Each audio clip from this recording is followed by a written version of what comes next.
assessments terms as well. Okay, let's start. So last week, I think Mataji was saying, can you cover last week? Probably we won't, but we can speak to someone else, Mataji and Prabhuji. They will be able to tell you what we did in week 1. So this is week 3. Do a quick recap of week 2, and then we'll move forward. And hopefully everyone has done preface introduction study at home. If not, please make it a habit. Every week we'll be giving you some topics. We can just read Prabhupada purports on that particular topic. Okay.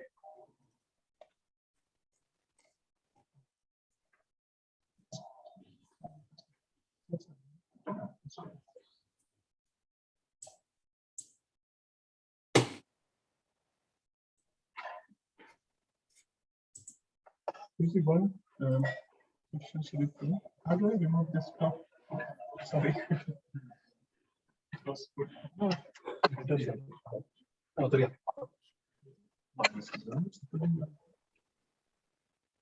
Okay, here.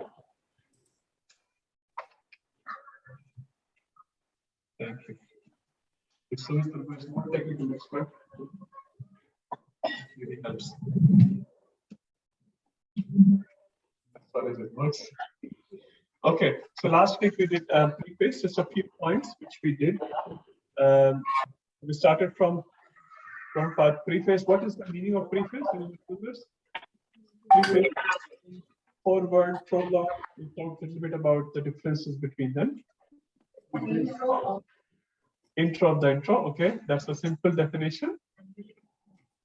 Relates more with the audience. So it's if you talk about the introduction, it will be more related to the topic of the book.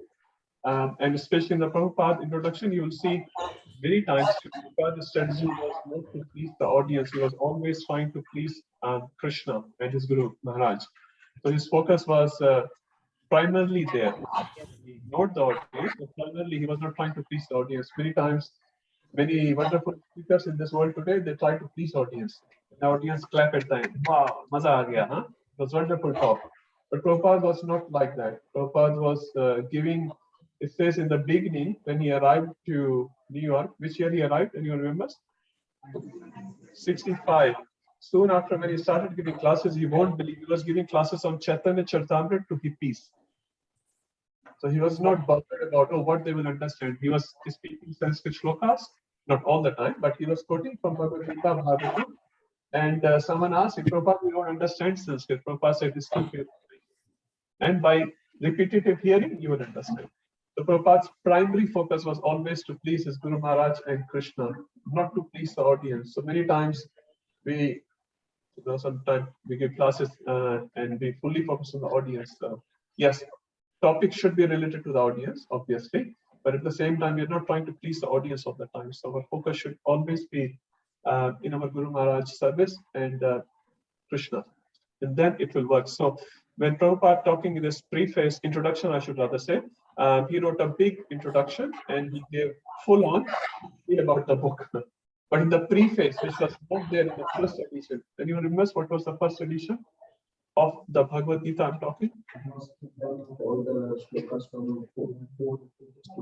Yes, 7 to 400. Yeah, thank you, Prabhuji. Prabhuji remembers. So that was not the full version, and that Macmillan version, you will not find the preface.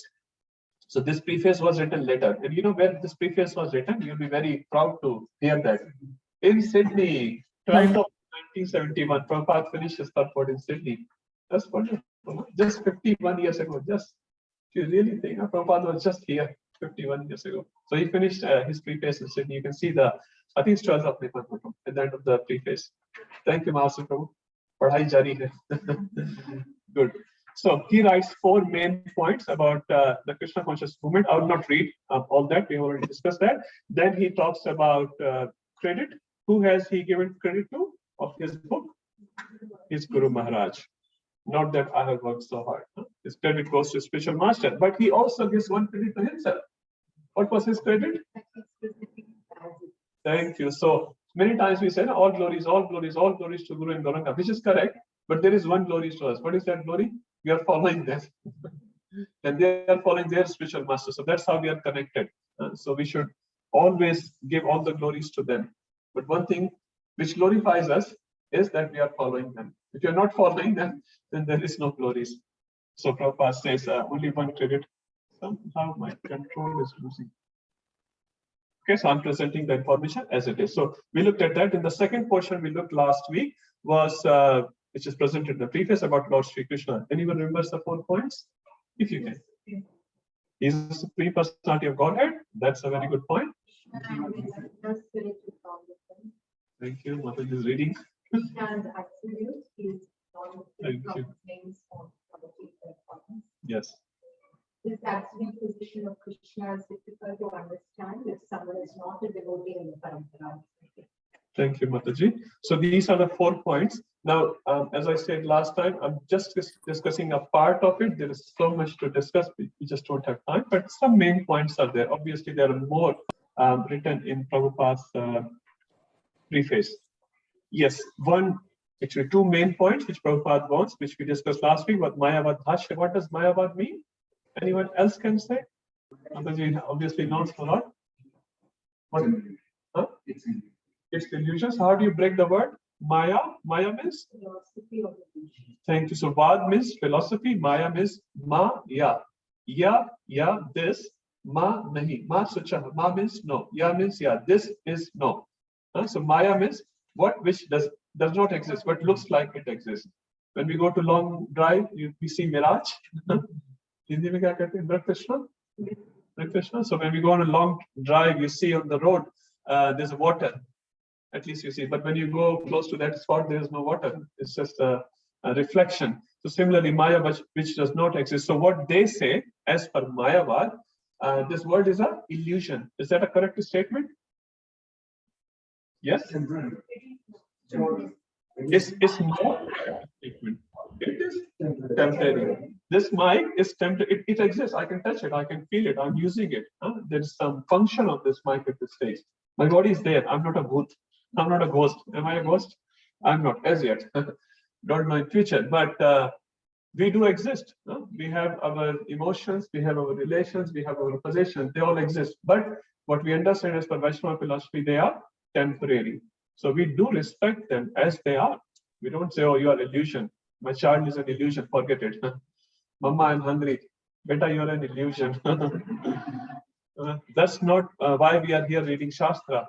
So we do respect whatever is given by Krishna. We utilize properly. And that's why we are learning. It's temporary. How do you utilize it properly? You're going on a boat ride. Exactly. So your body is temporary. We know that. But what you are doing with this body, Prabhupada said, you do the best use of the bad bargain. This is a bad bargain. This body is, full of all these negative things outside and inside both. But we use it properly as much as possible. And then the result is wonderful. Okay. So Prabhupada gave this quotation from CC Mayavad Bhashya Sunle. Haye Sarvanash. Not go there. What's the second question Prabhupada gives? Mistakes of the other Bhagavad Gita commentaries. What is the basic mistakes of this? Yes.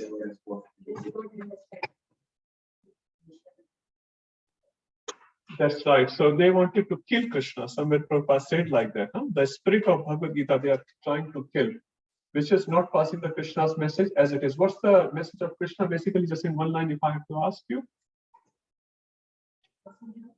Krishna, for the living entity, through Bhagavad Gita.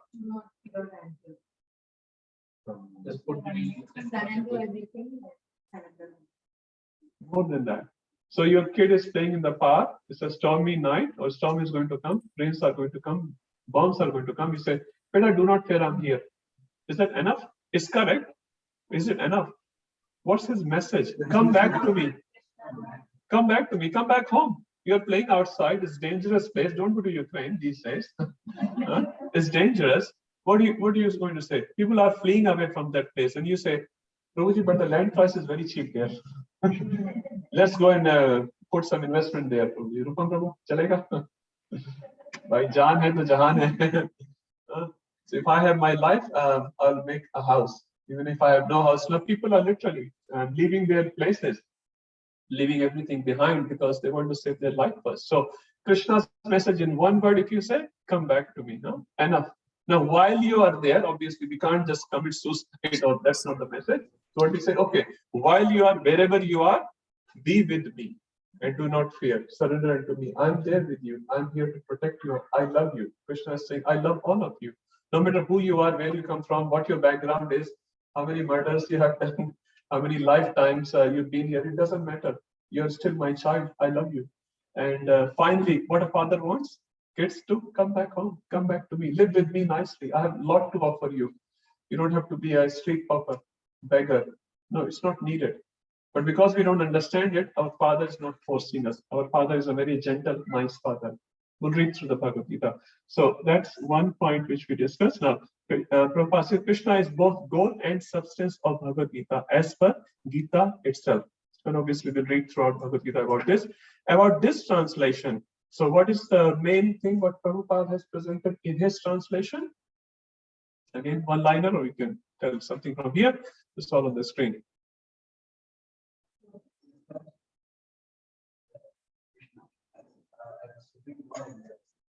Yeah, so giving Gita as it is, as Krishna wanted to give. Prabhupada said that actually. I'm giving the message what Krishna wanted to give, not I'm giving what I want to give.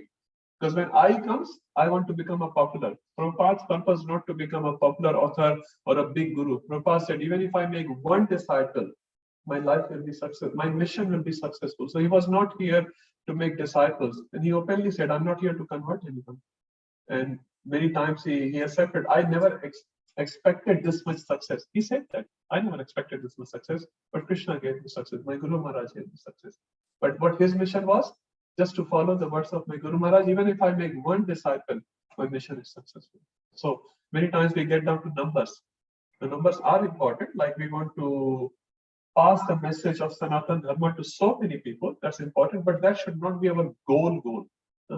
Our goal is again to please Krishna. Is my this activity pleasing Krishna? If yes, even the whole world, Sridhar Maharaj, everyone knows Sridhar Maharaj, he's a commentator of Bhagavatam. He actually appeared before Chaitanya Mahaprabhu, and Chaitanya Mahaprabhu was a very big fan of him. He said in his quote, so I'm just repeating him.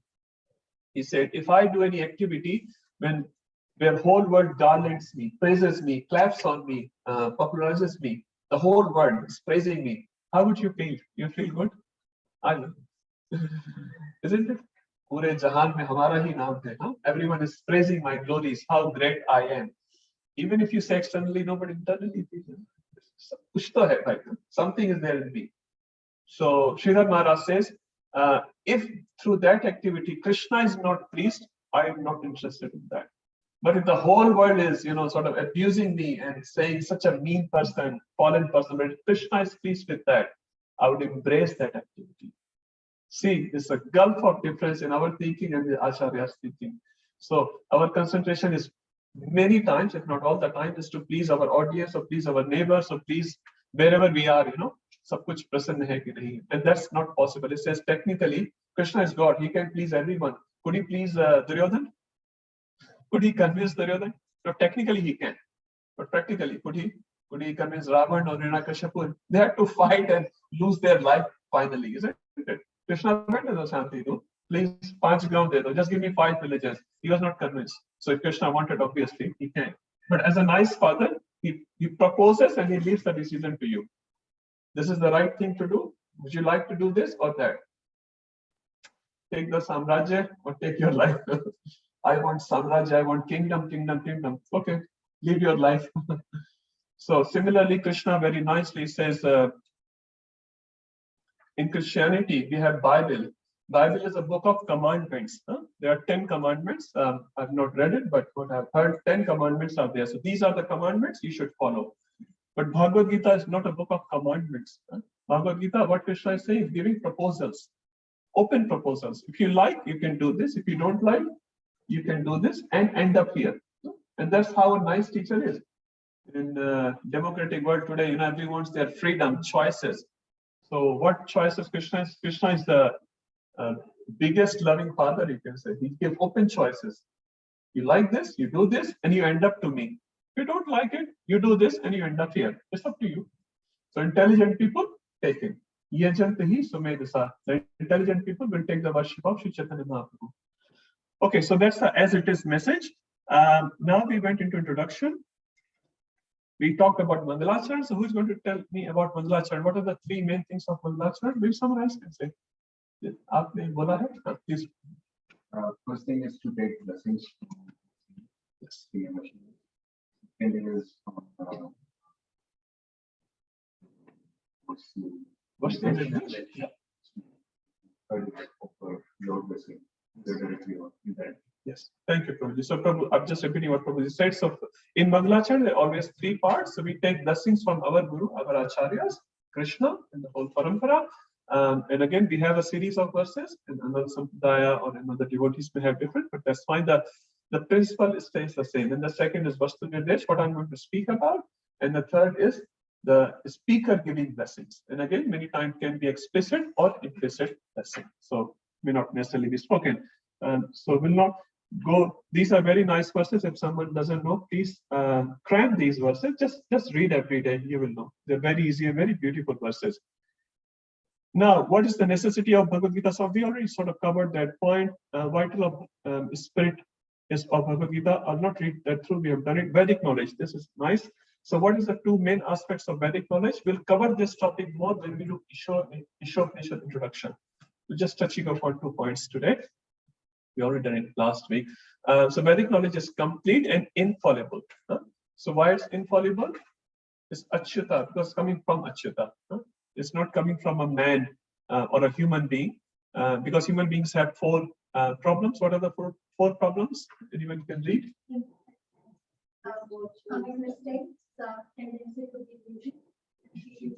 Every one of us have it. Is it true? True or false statement? Babu, it might be true with you, not with me. Okay. So, yeah, Mataji? Applicable on all of us, or some of us, or none of us? Option D. Huh? All of us, all of us. I hope so. We all accept it. In the heart, we might be thinking, maybe Prabhu doesn't know much, but actually, I don't know much anyway. If you don't agree, you're in the second category. Okay, so Vedic knowledge is not a matter of research, it comes down in parampara. So we're not researching this knowledge. Bhagavad Gita is not a book which was just derived by Prabhupada. The Bhagavad Gita is always there, he has given his commentary. And we spoke about the commentaries last week as well. So we spoke about this picture very slightly. It's a very big picture. There are 4 sampradayas. So Brahma Madhav Sampradaya, where we are sitting right now. Shri Sampradaya, started by Lakshmi Ji. Rudra Sampradaya, started by Lord Shiva. Kumar Sampradaya, started by 4 Kumaras. And the name of 4 Kumaras are? Thank you, Prabhuji. So there are 4 Kumaras who, now these great personalities, say Brahmaji in the first one, have received the knowledge directly from Krishna. Krishna empowered them. And we can see they are great personalities. None of us sitting there, none of us who know someone like us is sitting there. They are special personalities. Now let's talk quickly about our Sampradaya. So we call our Sampradaya as Brahma Madhav Gaudiya Sampradaya. So Madhav is Madhavacharya. So obviously there's a big series. So Madhavacharya sort of revived it. Madhavacharya appeared roughly around 1100th century, 1100th century. And then he revived the knowledge. He gave different principles, which we're not going to talk in this talk. And then in Parampara, again, major is Chaitanya Mahaprabhu, which is we call Gaudiya. Gaudiya refers to Gaudiya Desh. Gaudiya has multiple meanings. Vishwanath Chakravarti Thakur gives a lot of meaning of Gaudiya, actually. Simple meaning, you can say Chaitanya Mahaprabhu as well, and then comes down to Bhakti Thakur, Bhakti Siddhanta Maharaj, and our Srila Prabhupada. So that's how the parampara is going. And we also looked at this picture where Prabhupada writes in his introduction, the whole disciplic succession is starting from Krishna to our Prabhupada. So the whole series is there if you want to know more about it. Now, this was the last topic which we discussed last week. Commentary. It's very important. Actually, people many times ignore it. But again, we are doing Bhakti Sastri. At least this much we should know. This is not a part of the exam or anything, but we are supposed to know this. What is the background coming? So where did Prabhupada has taken inspiration to write what he has written, and he became the #1 Bhagavad Gita commentator in the whole world. Practically speaking, today, Prabhupada's Bhagavad Gita is the most popular Bhagavad Gita in this planet. Practically speaking, I was hearing a lecture from Gauranga Prabhu. He was saying, ESCON has distributed in the last 50 years 50 crore Bhagavad Gitas. 50 crore is how many billion? Anyone can translate? Huh? It must be more. Anyway, I will not speculate. He said 50 crore, that's a lot. Like 1 crore a year, that's a lot. Just talking Bhagavad Gita, I'm not talking about other books. The total number will be, Mataji will know more. She's a book distributor. But I'm talking just Bhagavad Gita. There are Chaitanya Charitamrita, Bhagavatam, so many small books. The total number will be like, millions or something. But 50 crore Bhagavad Gita is distributed. It's a lot of Bhagavad Gita. And no other Bhagavad Gita come even close. What to speak of in a competition, there is no competition. So what Prabhupada has written, it was so digestible to most of his audience that they just prefer this in university colleges. If they refer Bhagavad Gita, most of the in America, they refer to this Bhagavad Gita. So this Bhagavad Gita, Prabhupada writes again in his introduction, where I have taken inspiration from writing. So he has taken from Baladev Vidyabhushan, who's a disciple of Vishwanath Chakravarti Thakur. So Vishwanath Chakravarti Thakur is the Guru Maharaj of Baladev Vidyabhushan. Baladev Vidyabhushan has written his commentary in a book called about Gita, I'm saying. So he has written 2 commentaries. Okay, he's written many commentaries on Bhagavad Gita and Bhagavatam. So what's the Baladev Vidyabhushan Bhagavad Gita commentary name is?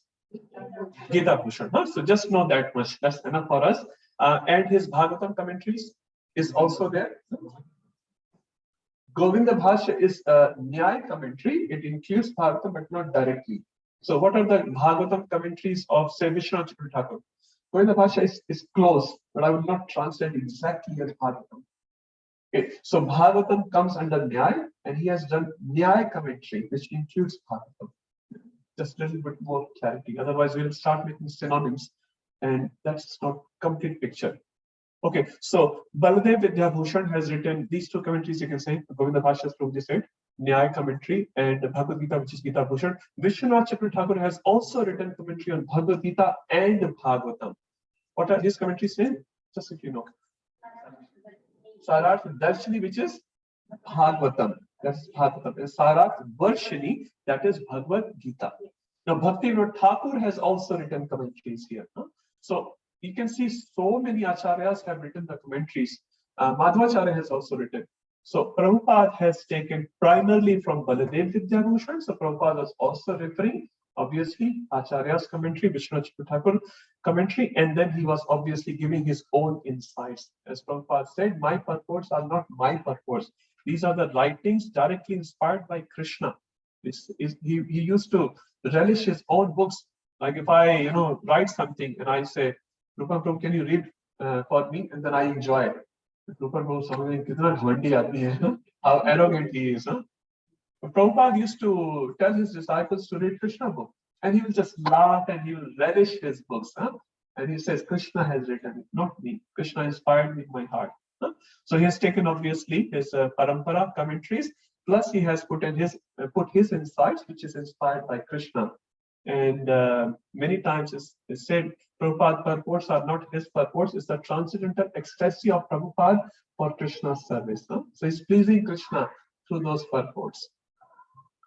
So Sridhar Swami obviously has written, and Ramanujacharya also has written, and Prabhupada was constantly referring to these commentaries. And then he was writing, and a beautiful thing came out. So it shows if we follow our acharyas, if we are aligned with them, the success is guaranteed. And what is our success? To become #1 speaker in the world. Correct? Go back to Godhead. Prabhupada was saying many times we should actually make a target to go back to Godhead in this lifetime. Many times we are like, Prabhu, seva chal raha hai na? We are doing seva, whether we are doing here or there, it doesn't matter. In principle, actually, it doesn't matter. But basically, what this sentence is showing, you are being lazy. You are being complacent. I have a good job, I have a good family, good health, good money in my bank account. Why do I need to change it? Isn't it? No one likes change. Unless you have to run away from that situation, but no one likes change. If you are sort of comfortable, you like to be in the comfort zone. All comfort we think in the world is in America. At least we used to think a few years ago, at least 10, 20 years ago, you have to get out, you have to go to abroad. India mein pade rahe. You're doing service in India. That was not so much praised in the society. Nowadays, the things are changing. Anyway, so stick to our parampara you will see beautiful things will come out. So this is the commentary of Prabhupada. Now let's get on to today's topic. Yeah, one thing Prabhupada said, one must understand the flow of philosophy and not in isolation. So sometimes we pick up one line and then we start quoting from Bhagavad Gita or other places. And many times, if not all the times, that doesn't solve the purpose. Karmanevadhikaraste, sabko pata hai, huh? Everyone knows this Karmanevadhikaraste. And what else this says? That in the next 3 lines, no one knows. And no one wants to know. Sometimes in India, you see that calendar, jo hua wo acha hua, jo hoga wo bhi acha hi hoga. Whatever has happened, that was for good. That whatever is happening, there is nowhere in the Bhagavad Gita is written like that. Nowhere. But they have big calendars and published it. Actually, I had one calendar when I was a kid, and I think this is Bhagavad Gita. Huh? You have seen this, right? Yeah. Gita Sar. But where is that Gita Sar? I have not read it. And I've heard few commentaries as well, means no one has ever mentioned that. Yeah, whatever is happening, we consider that as Krishna's mercy, and we get on with that. But it's not written. Whatever is happening is good. Someone is shooting, that's good. Draupadi Vastraharan is said, was it a good activity or a bad activity? Was it good thing or bad thing? Bad thing? But according to this, jo hua wo acha hua. And someone is telling this to Draupadi. Draupadi was like this, No, it's not written. Yeah, what we consider as aspiring devotee, whatever is happening to us is based on our karma and Krishna's mercy. And we sort of accept it as best as possible. It's not like we have some disease in the body, you just sit at home. That's not the recommendation. Is no, you go to the doctor, you take whatever is needed in that situation. But even after long medication, you're not getting well. Then you should not get frustrated. Oh my God, I'm going to die in next 5 days. It's all right. Many people die, have also died. But you're trying to protect your body. That's one of your duty. So nowhere is that written. So flow of philosophy, understanding with the context is very, very important. Just saying out of context sometimes actually can be very dangerous. Okay, let's do setting up the scene. Any questions so far? And then I will move forward. Just one thing, I will come to you, Mataji. There's some chat here. If you want to check, Prabhuji, if there's something for me, you tell me, otherwise, because I don't like doing too much technology while I'm speaking. So, thank you, Prabhuji. Mataji, you had a question or some comment?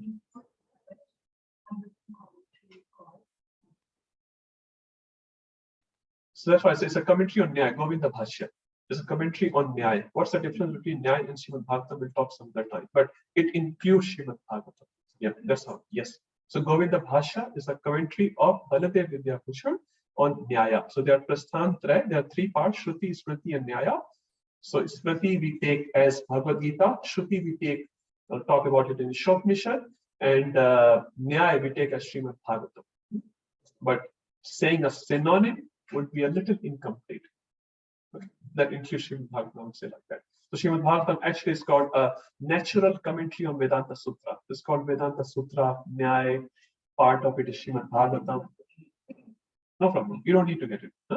But Govinda Bhashya is the famous commentary of Baladev Vidyabhushan, and he sort of saved our Sampradaya's respect and validity just few hundred years ago. If he had not written the commentary, Govinda Bhashya, we will probably not be here.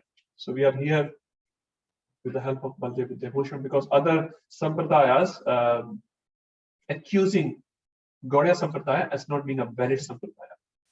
So he sort of immediately on the spot, like within few days, wrote this commentary, and everyone accepted him as Acharya. So he went to Jaipur, he went to Govindaji, and he said, they are all insulting us as a Sampradaya, I'm talking, accusing us that we are not valid. Radharani worship is not valid. He said, Krishna, you only can do it, I can't do it. Because they were saying, you don't have any commentary on Vedanta Sutra. Where is your commentary? And they literally didn't have the commentary. And Vishnu Chakra Thakur that time was very, very old. So when they were sort of challenged, our prime Acharya at that time was Vishnu Chakra Thakur. And he said, Beta, I can't do much. I'm very old. I can't go and fight. So he said, one of the young disciples, Baldev, you go and deal with this, other accusers. So he went, very young. Yeah, but he had the blessings of his Guru Maharaj. And when he went, he said, okay, I don't have a commentary, but we'll try to get you soon. And he went to Govindji, my dear Govindji, a human effort can't do it. Like Krishnadas Kaviraj Goswami writing the Chaitanya Charitamrita at the age of 92, when his hands were shaking like this. His kamar was bent like this. He walked from Bengal to Vrindavan to write Chaitanya Charitamrita. Must be, I don't know, 3,000 kilometers or something. Ask a person who is 92 to walk 3 kilometers. He will tell you how difficult it is. So they did it. They did it. So they are very, very special people, and they're empowered by Krishna. So Krishna sort of inspired Baldev Vidyabhushan to write this Govinda Bhashan. Very important for us. Okay, let's move on. Any other questions? Last week we talked about Subodhini. I think Subodhini Bhakti Thakur. Yes. Thank you. Sorry, Prabhu told me. See, that's why I asked Prabhu to please help me. So, Rupam Prabhu's question is where the Subodhini comes. And Sumit Prabhu's answer? I thought you were giving answer, Prabhu. It was just a comment. Okay. I think it's Bhakti Thakur, if I'm not wrong. Oh, one more thing on that particular point. Bhakti Thakur has also written, I wouldn't say commentary on Bhagavad Gita, notes on Bhagavad Gita. That's called Vidvat Ranjan.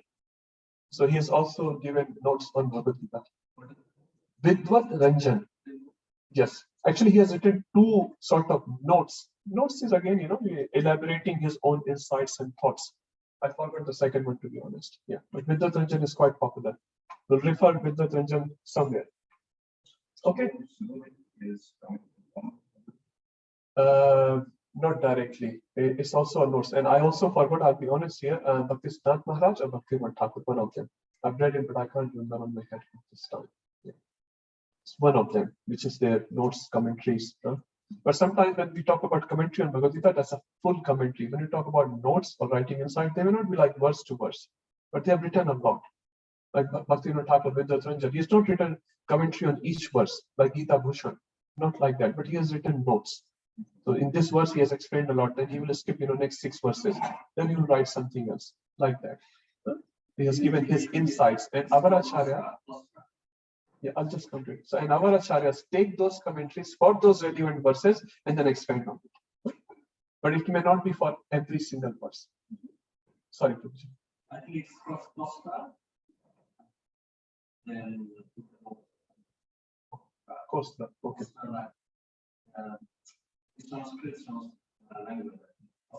Yeah. Maybe whatever the technical name is. Okay. Tika. Yeah. Commentary. Yeah. Thank you. Yes, Prabhu.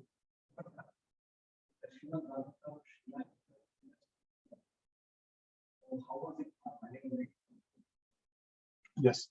Very good question. So Sridhar Swami has already written a commentary why it was not valid. So it's not about the validity, Prabhu. All the acharyas live in the spiritual world. So although their physical body may be here, but they practically live in the spiritual world. Like Raghunath Das Goswami, have many incidents. He was living here. He also had a stomach ache because he has eaten too much fish in the spiritual world. Lots of stories out there. So they live in the spiritual world. Rupa Goswami, Sanatana Goswami, many times they are literally sporting the spiritual world while their body is here. So it's not about validity or invalidity of the previous acharya. That's not the way it is. So definitely they take from the previous acharya, but they expand on it. Like Prabhupada, why he has written purport? If Baldev Vidyabhushan was already written, no. All the acharyas are giving more and more and more what is already given.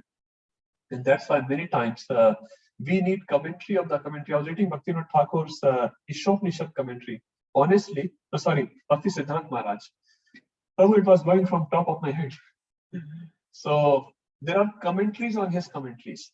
At one time I was trying to read like 5 commentaries on each shloka. It was too much for me. I gave up. I said, Prabhupada is enough. Prabhu, there's so much to it. So it's not invalid. If I say invalid, that means I am invalid. No.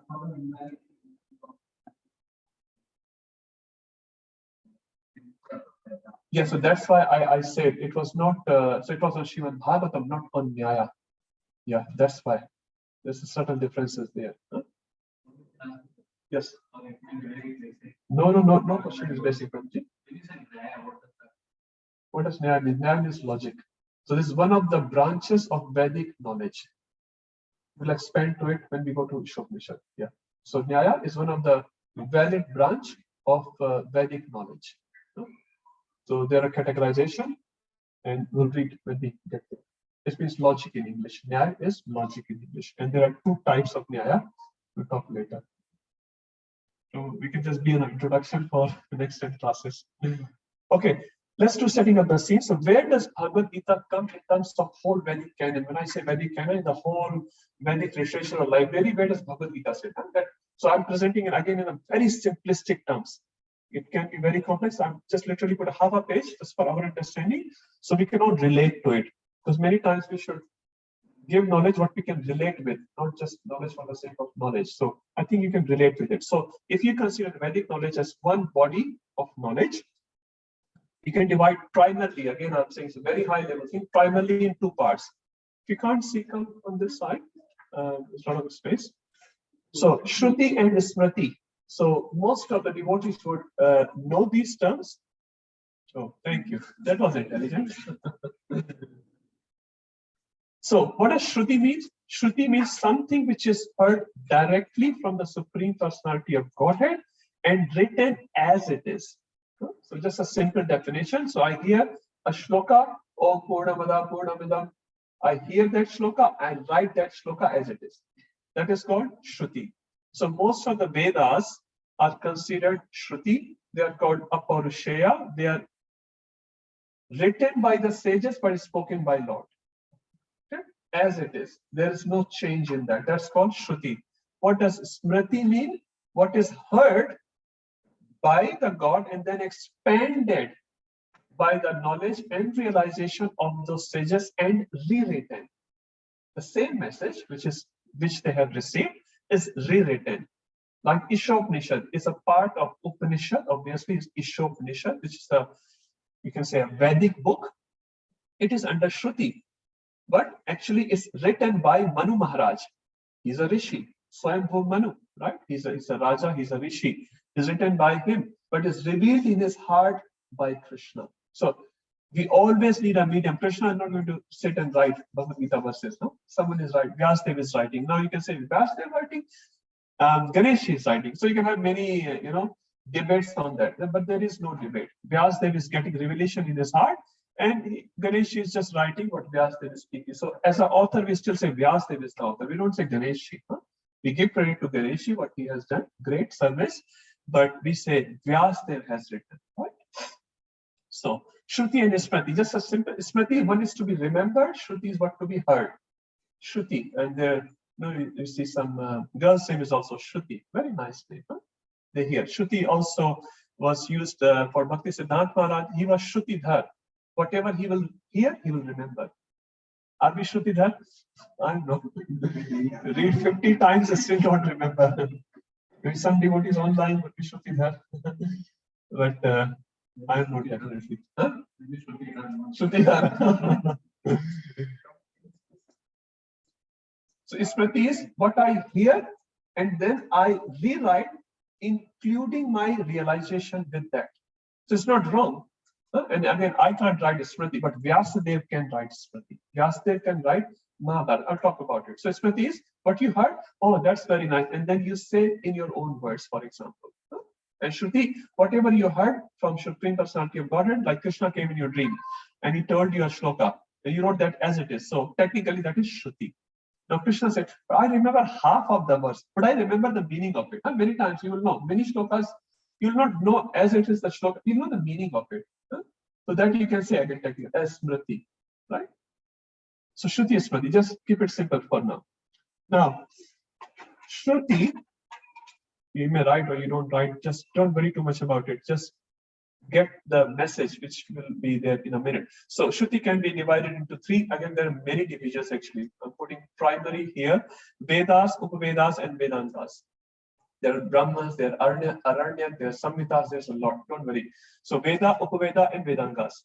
And Vedas, Rig Veda, Yajurveda, Samveda, Atharveda. That's it. Just move to the next one. So this Smriti also has many sections. You can see Ritual Sutras, Tantras, Pancharatras, Puranas, Itihasas, and 6 Darshanas. And Nyaya is one of the 6 darshan. We'll get there later. Okay, so Smriti has many branches, but we are very today is of Puranas. So Purana, like Bhagavad Purana, we have Padma Puran, Vishnu Puran, Garud Puran, there are 18 Puranas. They come under Puranas, which is under Smriti, because they're all written by, say, Vyasadeva. All the Bhagavatam shlokas, all devotees must have read Bhagavatam. They're not by Sri Bhagavan Vacha. There are Shukadev Goswami Vacha, Sutta Goswami Vacha, Narad Vacha, Agastya Muni Vacha, Sages Vacha, Rishi Vacha. Many devotees speaking, and that's valid. That's a part of Bhagavatam, valid shloka from Bhagavatam, but not 18,000 shlokas are recited by Bhagavan. So they are all Smriti. Okay. So in Smriti we have Puranas. Within Puranas, okay, we are concerned today with Itihasas. I'm always going towards Bhagavatam. Okay. So we are today concerned with Itihasas. So I have not even written the categories of Puranas. Itihasas. So what is Itihas? History. So we have read many Itihas. Actually, technically, Itihas word is like Jayanti. Jayanti word is like the appearance, and that should only be used for Krishna or his incarnations. Sometimes we have Gandhi Jayanti and Buddha Jayanti and this Jayanti. Actually, that's a wrong usage of that word. So similarly, Itihas general meaning is history, but Itihas should be related to the valid history, not all these Aurangzeb history and Humayun history and all that. That's just written. That's again a misusage of that word. So this is Itihas. Itihas is something which has definitely happened, and it relates somewhere to Krishna or his devotees, which enlightens us. Not only just, what you will read by reading Battle of Plassey, Battle of Britain, or Battle of this and that. So again, misusage of the word. So here Itihas, again a simplistic classification. We have two main Itihas, Mahabharata and Ramayana. Now people outside of our Sampradaya can say, call it mythology. Mahabharata is a mythology, Ramayana is a mythology. So what can I say? There's a lot to say there, but anyway, they're not mythologies. This has happened and it's been written by some sages. So Mahabharata and Ramayana. So again, for our topic today, in Mahabharata, we have Bhagavad Gita. So this is the position of Bhagavad Gita in the whole Vedic canon, you could say. No? So Shruti and Smriti. Within Smriti, we have Puranas. Within Puranas, sorry, again, Itihasas, we have Ramayana and Mahabharata. And Bhagavad Gita is a part of Mahabharata. So technically speaking, Bhagavad Gita is a Shruti or Smriti, technically. In which branch it comes in? Smriti. And what's the definition of Shruti? So Bhagavad Gita is very, very special. It's Shruti amongst Smriti. It is Shruti amongst Smriti.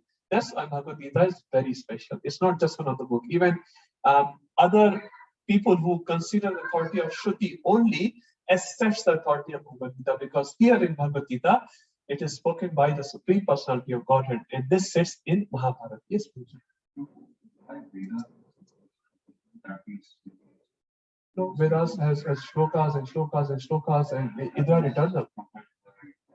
Yes, they are compiled by Vyasadeva. Yeah. But the shlokas are written as it is. There's no other things you will find that Vyas Vacha and me Vacha and you Vacha. No, they are Apaurushaya. So Vedas are eternal. But in Puranas, for example, or again Itihasas, this may change. Mahabharata characters may change. Principally, they say characters may change. Ramayana, some slight verifications will be there, and we'll see in Kalpa Veda. See, a Ramayana in this yuga might be a little different than Ramayana different yuga. Mahabharata, same thing. Krishna's Leela. You'll find Radharani is one pastime here, one pastime there. How do you correlate? Kalpa Veda.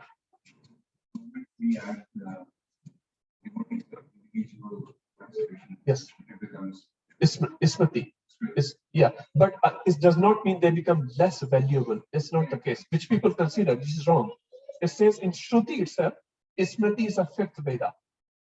You see? So if you consider Shruti and you don't consider Smriti, that means you are again taking half knowledge. Because Smriti, oh, you have missed something. Hang on a second, but the technical definition is something else. Make sense? Yeah. So again, I'll just complete it. So again, I can't rewrite, right? True, I also heard, I'm also realized I can't do all that, right? So just like Vyasadeva can do, Vaishampayan can do, Gemini can do, they can do, they have authority. He's a literal incarnation of Krishna. We can't. So they are authorized to write these things, and they're still Smriti and we read it. Every shloka of Bhagavatam is fully transcendental. We can't say Vyasadeva because you have included this. I'll not consider you. You may be a great sage, but this shloka I will not read properly. That shloka Sri Bhagavan Vacha. No, every shloka of Bhagavatam is fully transcendental. It will purify you. Sorry, someone else had something.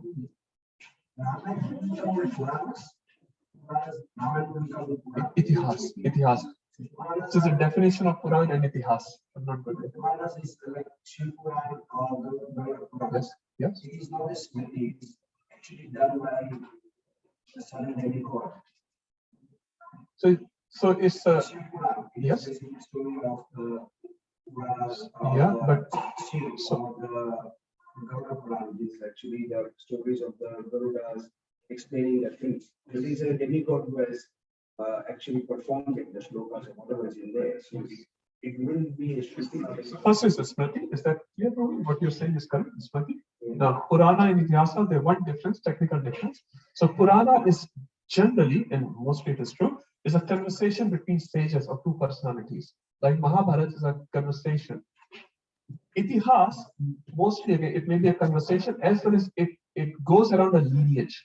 Like Ramayana is going around a lineage. Mahabharata is going around a lineage primarily, right? In Puranas, there's a conversation. Conversation can go on a different kalpa, can go to different eras, can travel to different Brahmanas. Like Srimad Bhagavatam is not going around one lineage, is it? Srimad Bhagavatam is it's explaining so many lineages. It's talking about 14 months. But in Itihas, you'll see one primary lineage. Bharata Vansha, Raghu Vansha, Surya Vansha. Mahabharata is actually Chandra Vansha.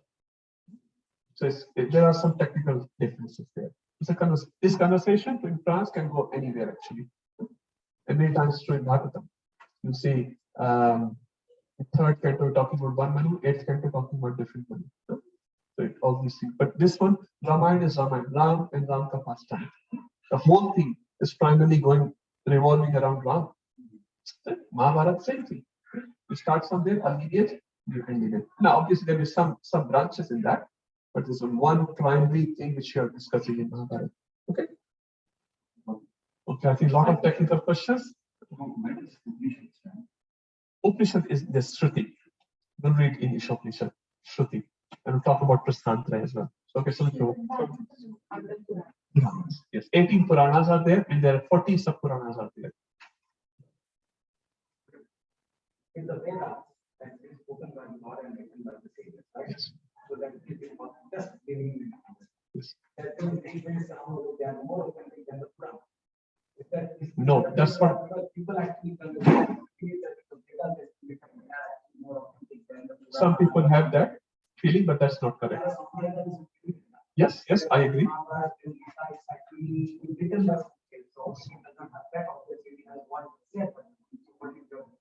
Because this is an authorized author there. Because Vyasdev is writing, I'm not writing. If I write, you just reject the book, throw the book in the rubbish bin.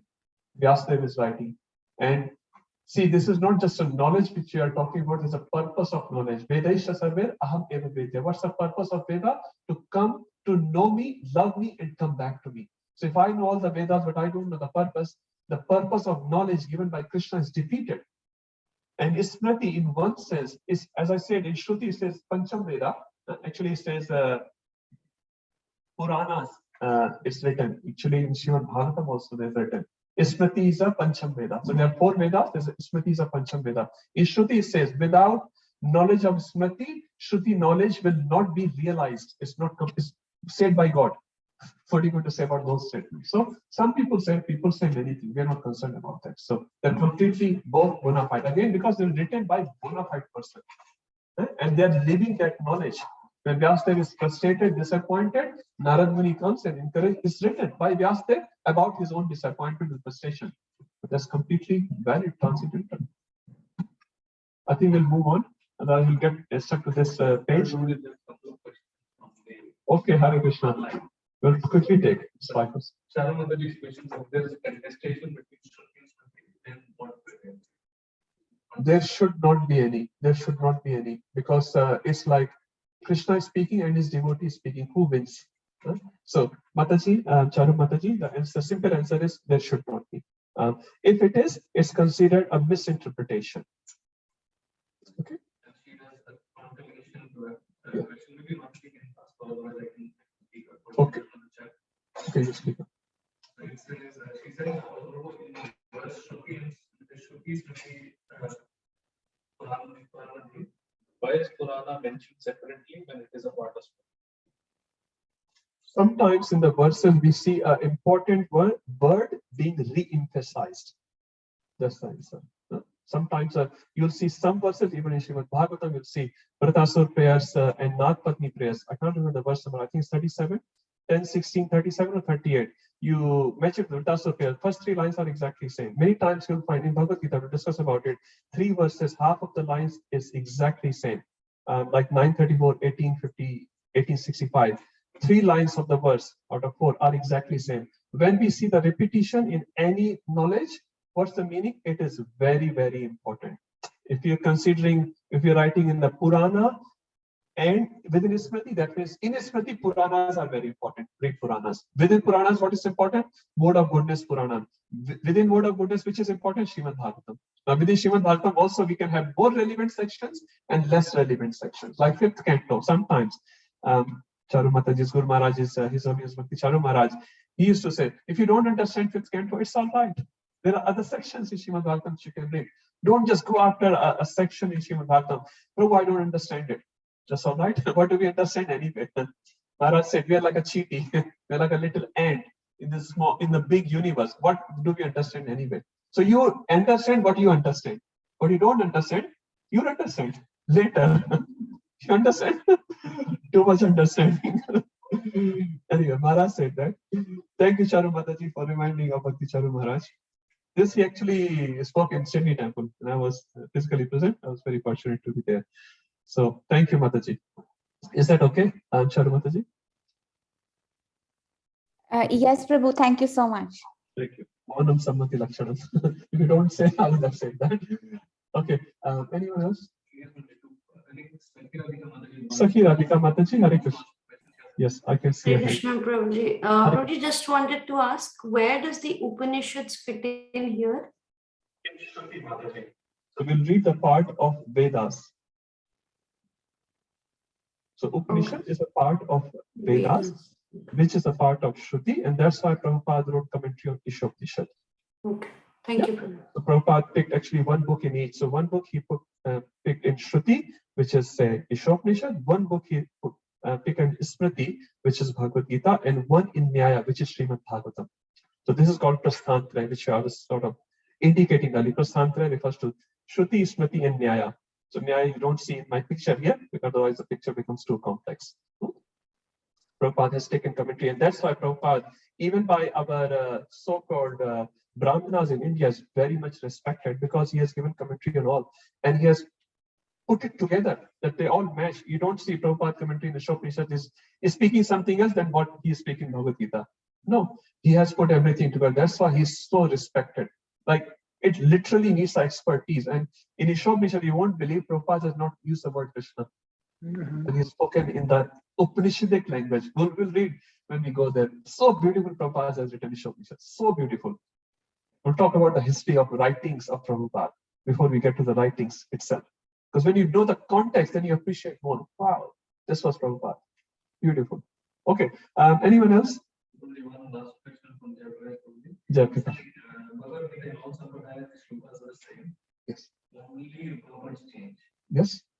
What about Bhagavatam? The shlokas vary different sometimes, or does all the same according to all? As much as I know, no, it doesn't change. It is 18,000 shlokas. This says Bhagavatam in Bhuloka is only 18,000 verses. In Devloka, in Swarloka, it is 100,000 verses. And in Shivloka, Shivji reads a Bhagavatam. Different Bhagavatam has 100 times more verses than Devloka. So 100,000 into 100, whatever it is.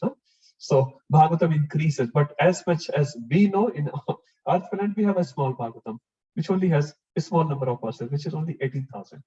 But for us, even Bhagavad Gita is difficult. 700 verses, Prabhuji 6 exams. How are we going to do it? So when we talk about these things to our Vedic scholars, they will just laugh at us. But it's all right. It's all right, because Prabhupada has authorized this. So our whole shelter is Prabhupada. If Prabhupada has authorized, that's it. You don't have to bother any other statements. Don't get confused at all, because he's an authority. Okay, can we move forward? All satisfied? Learned? assimilated? Prabhu, quick one. The experts. Okay, let's move. So just a quick one. Again, I have put this slide because again, it's Prabhupada has done it. There's a lot to speak, but again, it's a sort of little nutshell. So Mahabharata history, again, many people would know, many people may not know, and that's fine. You don't have to go down too much into the history of Mahabharata, but just in case you don't know, so the Kuru dynasty is described in Mahabharata. Kuru was a king, and we'll talk about him probably in 1.1. So Kuru dynasty, and then King Bharata came, again, one of the major king, and then Bhishma, which is the grandfather of Pandavas and Kauravas. Vyasdev is compiling this Mahabharata, and Vyasdev is also related. Sometimes, I can write a history about, some country or some family, but I'm not related to the family. But here Vyasdev is not only writing about the family, he's related with the family very actively. Actually, he's being the father. So as we see, okay, the Kuru dynasty, we have two major kings, Dhritarashtra and Pandu. I'm not going too much of detail there. Dhritarashtra was born blind. He has 100 sons, and Duryodhana is the eldest one, and there are other 99 sons. Pandu has 5 sons. How we received the sons is a big story. But anyway, he has 5 sons, Yudhishthira, Bhima, Arjun, Nakul, and Sahadev. They all, 100 plus 5, got training under one teacher, which is Dronacharya. And he's a military art teacher, which is appointed by Bhishma Pitama. He's a very great person, and he's sort of undefeatable. And we'll read about him as we enter into chapter 1.1. I'm just moving a little fast now. In Mahabharata, Vyasdev has also presented a lot about Krishna. Obviously, no one can present the full picture of Krishna, but a lot of things of Krishna is presented here. You can see Krishna is the Supreme Personality of Godhead. He has a relation with Kunti Maharani and all the Pandavas. Pandavas are very dear to him, and he is also a king, and he has done many other wonderful pastimes which are encircled within Mahabharata. Okay. Now, this picture is important for us because this directly relates to our topic in 1.1, Bhagavad Gita. So this is, again, the history of Battle of Kurukshetra. So why did this battle happen? Again, this, you can say a part of introduction is more for those audience who has no background of why it's happening. Now, most of you would already know, but we'll just say a minute on this. So there's a gambling match between two parties, between both brothers, and in that gambling match, Yudhishthira Maharaj was cheated by Kauravas, and he lost everything. And you can see the second picture is describing how the attempt was made on Draupadi's chastity. Although it was unsuccessful by the mercy of Krishna, then they were exiled. They lived in the forest for 13 years. When they came back, they asked for their kingdom. Krishna was sent as a peace messenger, but Duryodhana, you can see on the screen, was very adamant on not giving anything. And his exact statements were, I will not even give a bhumi, the land, in which you can pierce through a needle. So how much that is, I don't know. Very small piece of land, that also he was not ready to give. Although Krishna said, I'm happy to take even 5 villages, and the names of villages also written in Mahabharata, I don't know. So a very, very reasonable offer was made, and Krishna made this happen so that the whole world will know my devotees never started the war. My devotees are very peaceful. It says 13 years, Bhima was very angry, just sharing one incident. He was very, very angry, and finally when Krishna was leaving Virat, to go to Hastinapur as a peace messenger, even Bhima came to Krishna and said, Krishna, do we really need the war? And then Krishna said, jokingly, because sometimes they have this Sakhya, jokingly to Bhima, oh Bhima, you're also saying this, huh? When the war comes, he said, yeah, I know. When the war comes, even the big Maharathas get scared. Bhima said, I am not scared, I'm not a coward, but I don't want too much unnecessary bloodshed. So why I'm explaining Bhima, you always see angry and ready to fight. No, actually he was a big Vaishnava. Even Draupadi, sometimes people blame. She was a big Vaishnavi. Anyway, so even Bhima said, I don't want unnecessary bloodshed. So Krishna smiled. He said, I know that. So he was just joking. Again, through these shlokas and conversation, Krishna is showing to the whole world, my devotees are always peaceful, but they are not coward. They're not coward. They will do whatever is necessary. Whatever is necessary for the protection of their body or others' body, they will do that. But they're never interested that in Rajya, they don't want the kingdom. I want my kingdom. And now I had given, 100 pieces of kingdom. They only returned, 99 pieces. So for one piece, I will fight. So they're happy to take 5 villages. It's nothing. But Duryodhana was very adamant. So that's a very nice message there. And then we see, finally, the armies of both sides have assembled in the battlefield of Kurukshetra. And the Sankhya, the numbers are also given. What's the numbering? Anyone? 7 and 11 actually. So roughly speaking, it converts to 64 crore people, which is what, 640 million or something? Whatever 1 crore into 1 million is 640 million, if my conversion is correct, were assembled in this battlefield. And within 18 days, how many members came out? So in was 640 million. What was the output? Input was pretty big. Output was 11. 11 survived. Out of this whole battle, only 11 people survived. Let's see when we get a chance. So we're not discussing Mahabharata today, but this war was happening at Kurukshetra. Now this message, what we received today from Bhagavad Gita, and same applies for Bhagavatam as well. We say Bhagavatam is spoken by Shukdev Goswami, which is correct. But if you see the Shukdev Goswami first word in Bhagavatam is quoted in 2nd canto. So whole first canto, 19th chapter, you don't see. The entry is made in 18-19 chapter of Shukdev Goswami. The first spoken word is actually the 2nd canto.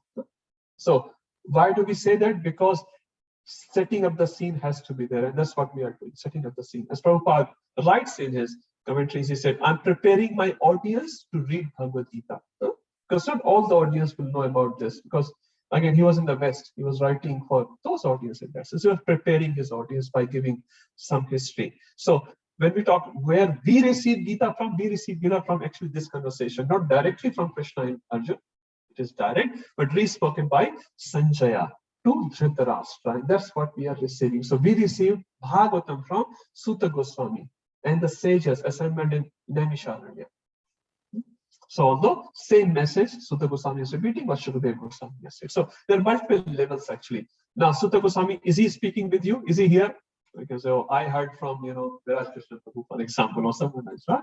But what is he speaking? What Suta Goswami said. What Suta Goswami is speaking. What Shukadeva Goswami is speaking. What Shukadeva Goswami is speaking. What he heard from his group. So that's why it's called parampara. We don't change the word, but we can enhance. If you have a realization, you can share in the class.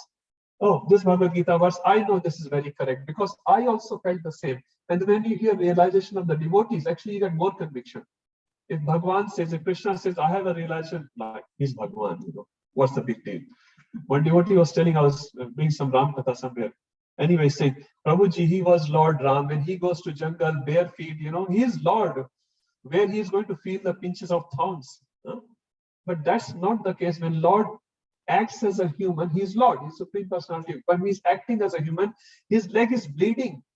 Krishna in the battlefield, he was showing, he was getting the arrows sometimes. The arrows were shot for Arjun, but Krishna would get hit with the arrows and his body was bleeding. Not that he was like crying, oh mama, you are shooting arrows at me, I'm a Sarthi, I'm a chariot driver. No, he was enjoying that. He was Kshatriya. But what I'm saying, whatever role they perform, they live that role. So when Supreme Personality of Godhead is going barefoot in the jungle, he's also getting pinches of thorns. And it says in Ramayana, his leg was bleeding. I'll just share this one pastime, very nice. Glorifies Lord. So when Lord Ram's feet were bleeding, so Sita Mata was very worried. Any chaste wife will be worried. My husband is getting hurt. So she will say, obviously, she's a wife. So she will say to Lakshman, why don't you go and remove the thorns from the feet of Lord Ram? It's hurting. When the thorn comes, what do you do? The first thing you do, you sit down or you take a shelter or something and you remove the thorn. And if not removed, you can't walk. Even one thorn. And it says Lord Ram was having multiple thorns in his feet. So Lakshman will say, Bhaiya, can I remove the thorn from your feet? You would know what the response of Lord Ram is? No, you can't remove. Why? I can't remove. What? They have taken, whoever comes under my shelter, I cannot quit them. How can I ignore them? And when I heard that first time, I'm like, this is why he's Supreme Lord and we are me. What you speak of thorn, even listening of the thorn will be, where is the way chappal, juta, moja, and all that, We're walking for a japa walk and we are concerned about our body, Even one little thorn.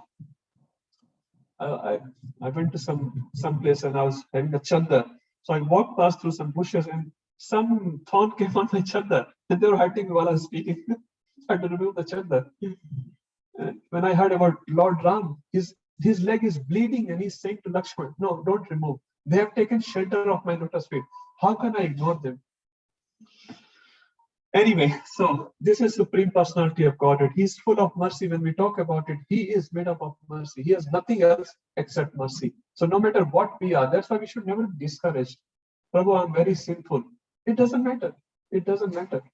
Right now, you should be sincere. That's why, rather than you should be sincere right now. What your background is, it doesn't matter. Lord is not looking for your background. Lord is looking right now what you're doing and thinking. And still he forgives. Right now, so we hear the knowledge. Do we apply the knowledge? I don't. I'll be honest. If you break the knowledge, then we write. That wasn't nice. So we're learning. We are learning. Lord forgives us so many times. Okay, let's move forward. Now we come to the overview of Bhagavad Gita. Now we'll talk not the context and Mahabharata and Smriti and Shruti, the pace. Now we'll talk literally about Bhagavad Gita before we get into Bhagavad Gita. Is it okay? Sab koi saath mein hai? Is anyone sleeping? Another question. Okay. Hare Krishna. Regarding Shruti and Vedas that are spoken by the Lord, then why do you give so little knowledge regarding the ultimate truth? Okay, Hare Krishna. Mataji, there has to be another session on that, but I'll just say one line here. Yes, Mataji, your question is valid because you're a devotee. Devotees always think like that. Because the knowledge is given by the Lord. Lord is very smart. And Lord knows what a child needs. When you have to make, your child is big and he's also a devotee. When Mrigan was small, then you had to tell him to do something nice. Would you directly tell him, Mataji? Where are you? I can't see you. If she's here somewhere. Then Adrashya devotee. She is here. Thank you for giving audience. So Mataji, when Mrigan was young, when you have to tell him to do something nice, will you directly tell him, Mrigan, beta, just chant 16 rounds, you'll be back to Godhead soon. How you will tell your beta? You have to give him some chocolate, maybe not literal chocolate, but tell him something on the side. Oh, because of that, he will do the right thing, isn't it? Many times when they are young. Not that now, he is very mature devotee. So similarly, Mataji, because we are conditioned soul, we are fallen away from Krishna. We are in the conditioned state, are not able to accept Krishna's guidance. It says in one of the lecture, when we were leaving the spiritual world, and don't ask me any more questions here. When we were leaving the spiritual world, Krishna actually came till the door and he told us, my dear brother, don't go. But we are like, no, I want to check it out. What's in Sydney? Okay, go and check it out. But then he said, no, please, my dear brother, my dear sister, don't go. Please don't go. And he said, no, I have to go. It says Krishna told us 7 times, please don't go, please don't go, please don't go. Now, if your Mrigan or my God Gopal tell us 7 times that they really want to do, what are you going to do, Mataji? You say, Acha Baba, tumharo jaake do what you want to do. Still we'll have our eye on them, isn't it? We'll still have our eye because we love them. We love them, no matter how blunder they're going to make. So similarly, Mataji, when we left Krishna is still very kind, and he started giving us chocolates in the language of Vedas. But he put 25%. He gave 75%. It says Upasana Kant. 25%. He's hidden the knowledge there. So through that chocolates, he's still trying to connect with us. Garaj hamari hai. Or hum sochte hain, we think we are doing mercy on Krishna by going to temple, by doing some devotion, by giving $100 to Krishna.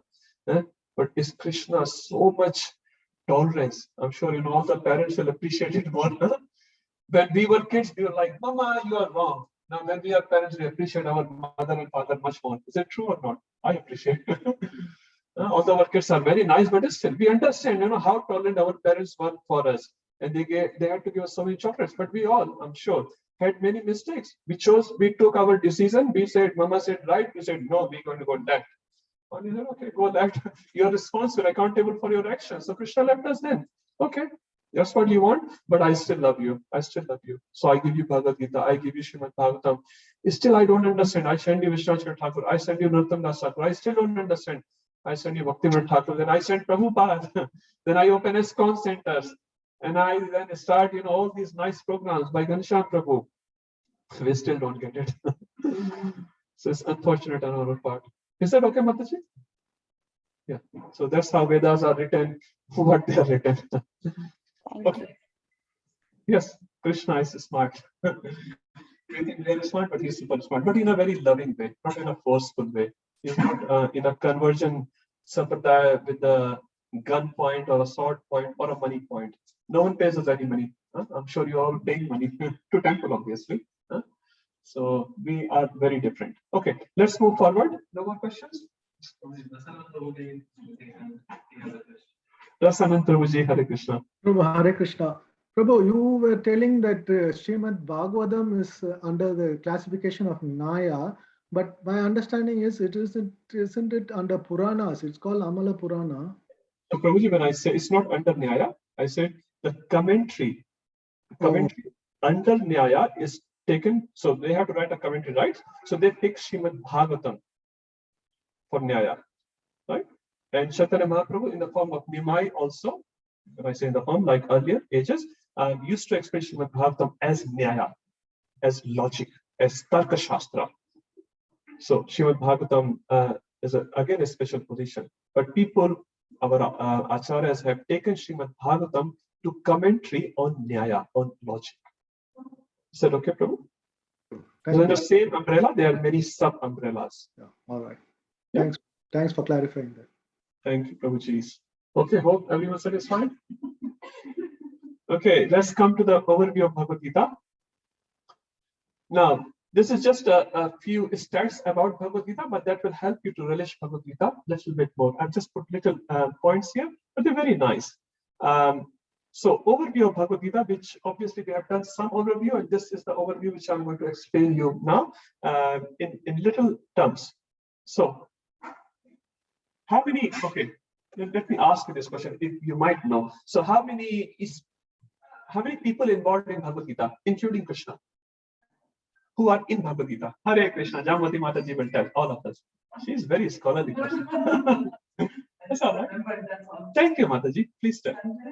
Speak a little louder for everyone. Sanjay, Dhritarashtra, Krishna, Arjun. So there are 4 people involved in Bhagavad Gita. So there are how many verses in Bhagavad Gita, Sumit Mataji? 700.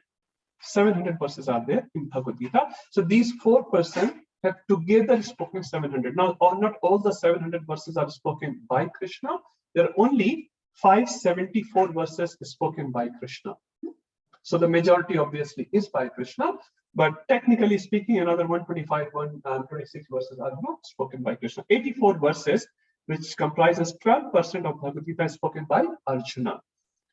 Third number is of Sanjaya, 41 verses, around 6% of the verses of Bhagavad Gita is by Sanjaya. And Dhritarashtra, he says the last. How many verses?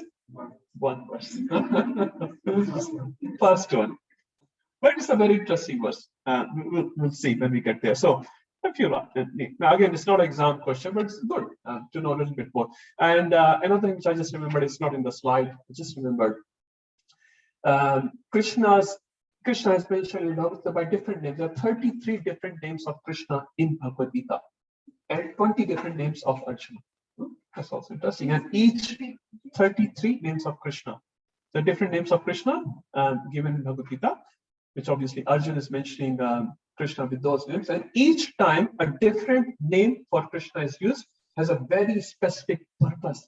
So that word which is used for Krishna is perfectly fitting that context. So if we had that much time, we can just go into so much. Now, Vishwanath Chakravarti Thakur has written a lot of nice, beautiful commentaries on each of those meanings of the name of Krishna, which relates to only that verse. Now, you cannot use any name of Krishna in that verse. You'll see, oh, wow, so nice. Arjun has used this word for Krishna, say Madhusudan, Govinda, Rishikesha, that perfectly fits that context. So Bhagavad Gita is very organized book. It's just not, see, when we talk with each other, kuch bhi bolte hain, anything we speak. One time, one topic, another time, another topic. But this is such a nice flow. And we'll see how the whole flow of Bhagavad Gita is there. Now, what's the 20? Mata is writing every single stats. You don't have to write all this, just sharing few things, which makes this book much more interesting. What is the purpose of Bhagavad Gita? We already discussed what's the purpose. So deliver us from this material world, from this material contamination. This does not mean we have to die. So don't think like that. We're not talking about next life sukha. You're talking this life sukha. So Bhagavad Gita, Srimad Bhagavatam, or books like that can convert our consciousness, and that is important. Changing our bodies and going to heaven, that's not important. It's the consciousness which is important. And this book, Bhagavad Gita, spoken by the Lord, has that capacity to change our consciousness. And we'll see how. And that's why Arjun was used as an instrument. Now, Gita is also known as Gita-Upanishad. Now, before I go to Gita-Upanishad, why it's called Gita? Why it's called Gita? Maybe one person can say. What is it? Gita? Gita of Krishna. Thank you. And why it's Gita? Long song. So in Hindi, we call it Geet. Geet. This Geet and that Geet. So this Geet may have 8 lines or 9 lines, something like that, 20 lines. But this has 700 lines. And the beauty of Gita is this is poetic. You can sing it. I'm sure I think Aruna Mataji sometimes sings 15th chapter very nicely. Kavi also sings? Kavim sings? Okay. Yeah, I'm sure. I'm just saying. So people can sing this. This is very poetic. And poetic makes it very beautiful. If you read a prose and hear a Hindi filmy song, everyone remembers the song or the prose? Which one you remember? Be honest. If you hear a song, a movie song, I would say, or a conversation, which one you remember faster? Song, because it's being sung, isn't it? So similarly, this song can be sung, and that's why it's very beautiful. Just hearing this song itself is very beautiful. Now, why it's called Gita Upanishad? Again, I'll not go too much, but slight touch on this point. It is Gita Upanishad. Now, as we discussed earlier, Upanishad is a part of Vedas, which is a part of Shruti. Gita is a part of Smriti. Why it's called Gita Upanishad? Ideas, it's called Gita Upanishad, but this is not a part of Upanishad. This is a part of Itihas. But it is called Upanishad because of its Upadishik in nature. It's philosophical in nature. Upanishad means philosophy. Because Bhagavad Gita doesn't have a story. There was a king, there was a queen, they had 3 sons, then 1 daughter, and there was a battle. Nothing like that, right? So this is Upanishadic in nature. This is philosophical in nature. It's all philosophy. Bhagavad Gita is primarily philosophy we are talking. There's no story. Bhagavatam obviously has stories. So this is why it's called Upanishadic. So Gita Upanishad. Now, this is also known as Book of Yoga Shastra. Yoga Shastra, why it's called Book of Yoga Shastra? Because this has multiple meanings of that. Rupam Prabhu will tell. Okay. Okay, maybe Mahavasu Prabhu can say. Okay. And after all, it actually culminates into the ultimate yoga. Thank you. So Mahavasu Prabhu just said, I'm just repeating Prabhuji for the Zoom devotees, that it is a book of yoga.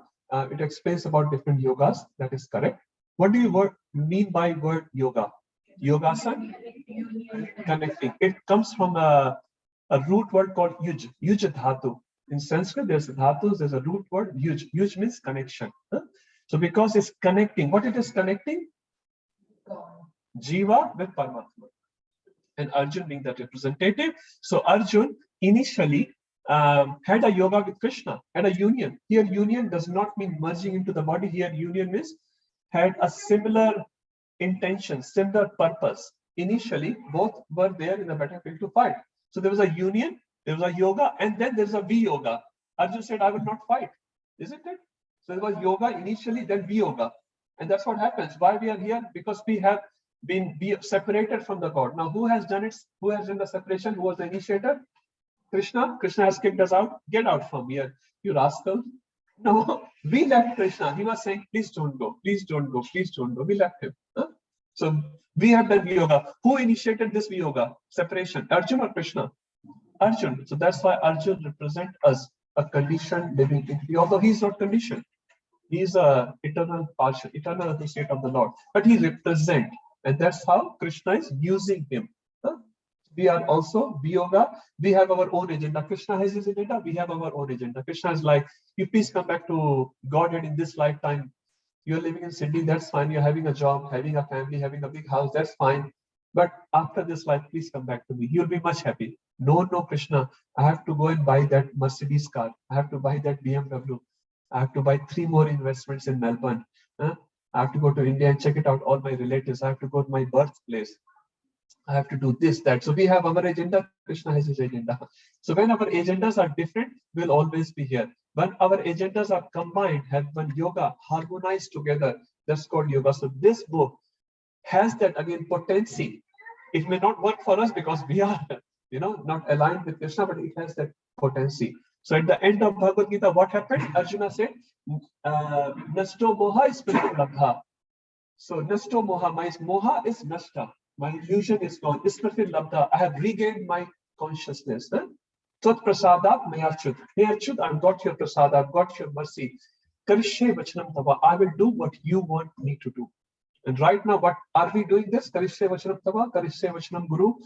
We are doing karishe vachanam mama. What I say that I do. What I think is good, I do that. So we're not harmonized at this stage. So this book is showing us, although we are not harmonized like Arjuna, but it has that potency. These verses have the potency to bring us back harmonized with Krishna. And Krishna never recommended Arjuna to go to jungle, leave his duties. So this book is not telling you to leave your family and duty and this and that, but it is harmonizing you internally with the Lord. That yoga is there. So that is in principle. Now look at externals in a numerical stats. This book has lot of time being used for the word yoga. So it says the yoga word is used 78 times in Bhagavad Gita, more than 10%. Just the exact word yoga is used 78 times. And the variations of word yoga is also used. Yogi word is used 28 times. Yukta word is used 49 times. So if you add them all up, it's 155, which comprises actually 22% of the whole Bhagavad Gita. So even in terms of numeracy, 22% if a word is repeated again and again, would you call that book of yoga?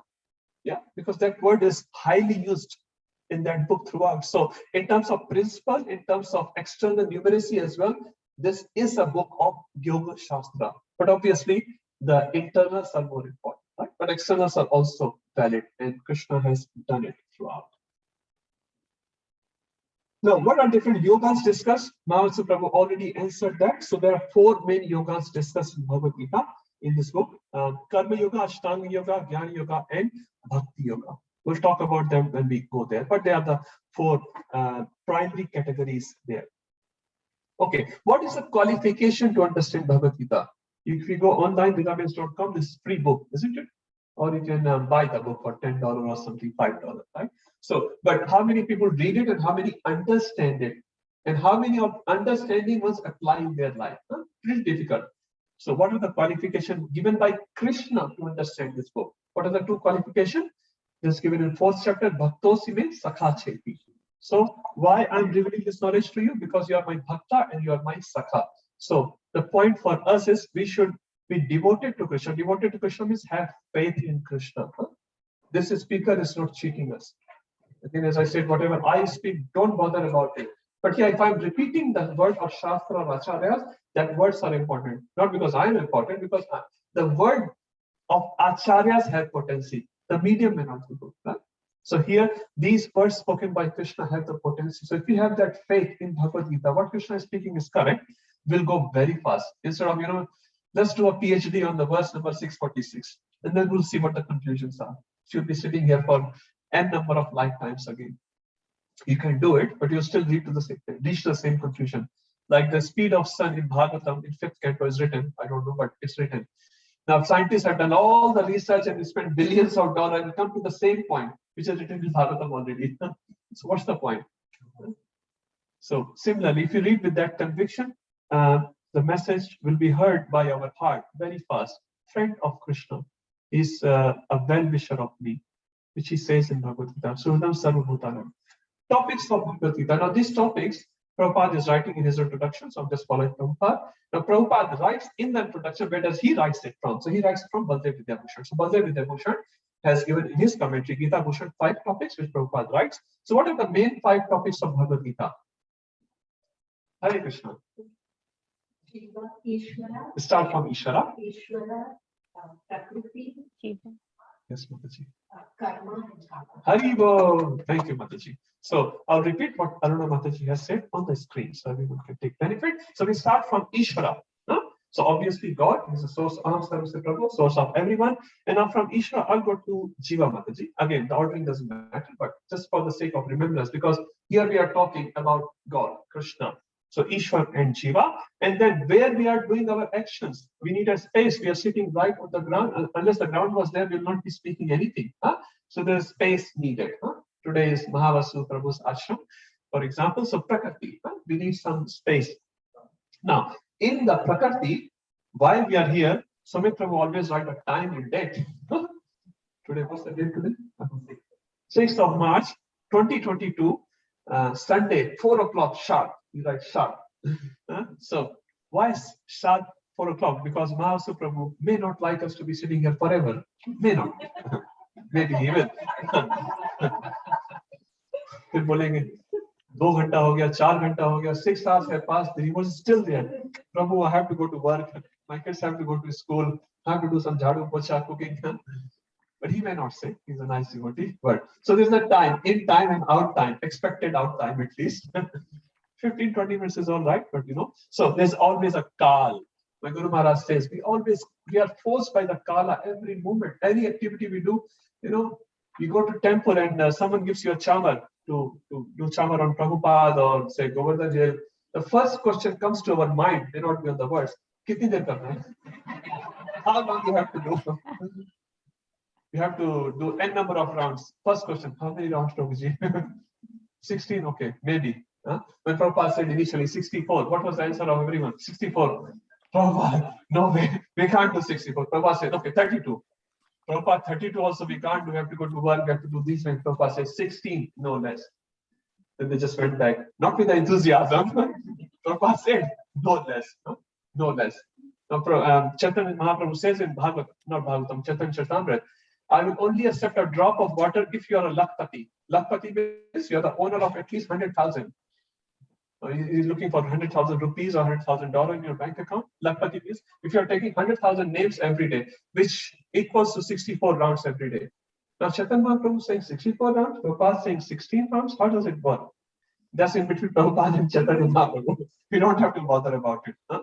Prabhupada can convince. Huh? If I know someone, I can convince for you for a lower price, isn't it? Like Mahavasu Prabhu, sometimes he gets some bhoga for Radha Gopinath. He gets it for lower price. Huh? Market price is very high, but he has the connection. I don't have it. He has it. He got it for a fraction of price. Huh? The market price is $20, he got it for $10. Maybe sometimes even less. So if I call the wholesaler, his boss, will he give me for $10? He'll say $22, Prabhuji. But if I go through Mahavasu Prabhu, Prabhuji, just $10 will chalega. Why? He has a connection. So we don't have to bother what Prabhupada is telling Chaitanya Mahaprabhu. But Prabhupada is a dear servant of Chaitanya Mahaprabhu. So whatever Prabhupada says, he will get convinced. Yes, Mataji. So, one of us was stating in this word, reflects like a devotee doing everything and devote life completely to Krishna. And even if you reach Krishna's Godhead, Yes. like reach Supreme Personality of Godhead, does he again go into that vicious circle, again he gets all that, and then again he comes back to it? Or will he, after this, all of this suffering, he stay there forever? Okay. I'll give. Once he reaches a good. Yeah, Gatva and Nibbana. Okay, but that's not a complete answer, sorry. So there are two answers to your questions. I'll repeat the question for everyone's benefit on the Zoom.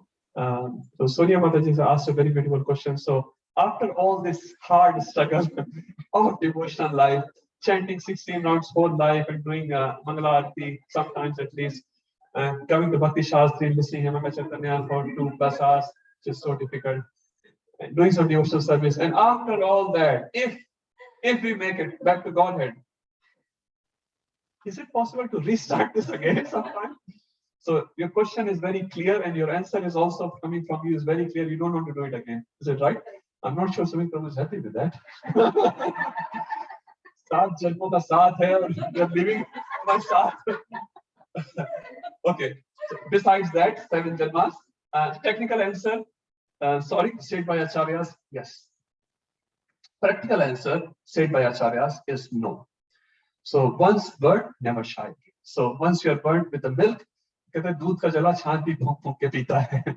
So just to convert into English, if you don't know, if you get burnt your tongue by milk, even the buttermilk comes in front of you, you'll be scared. This might be hot as well. So our acharyas tell us, usually it doesn't happen. Once you go back to God at this time, you'll never come back again. But practically, Krishna does not take your freedom away ever. Because Krishna has not taken your freedom away ever, so technically, you still have a opportunity to leave him again, as you left last time, isn't it?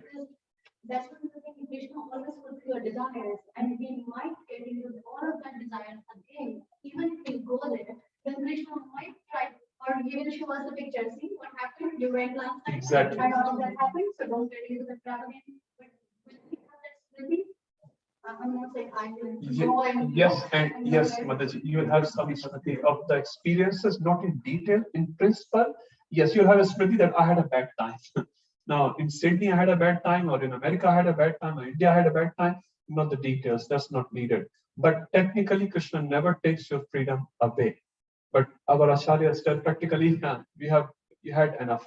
You had enough. I'm not sure you had enough. I had enough. Or at least technically, I have enough.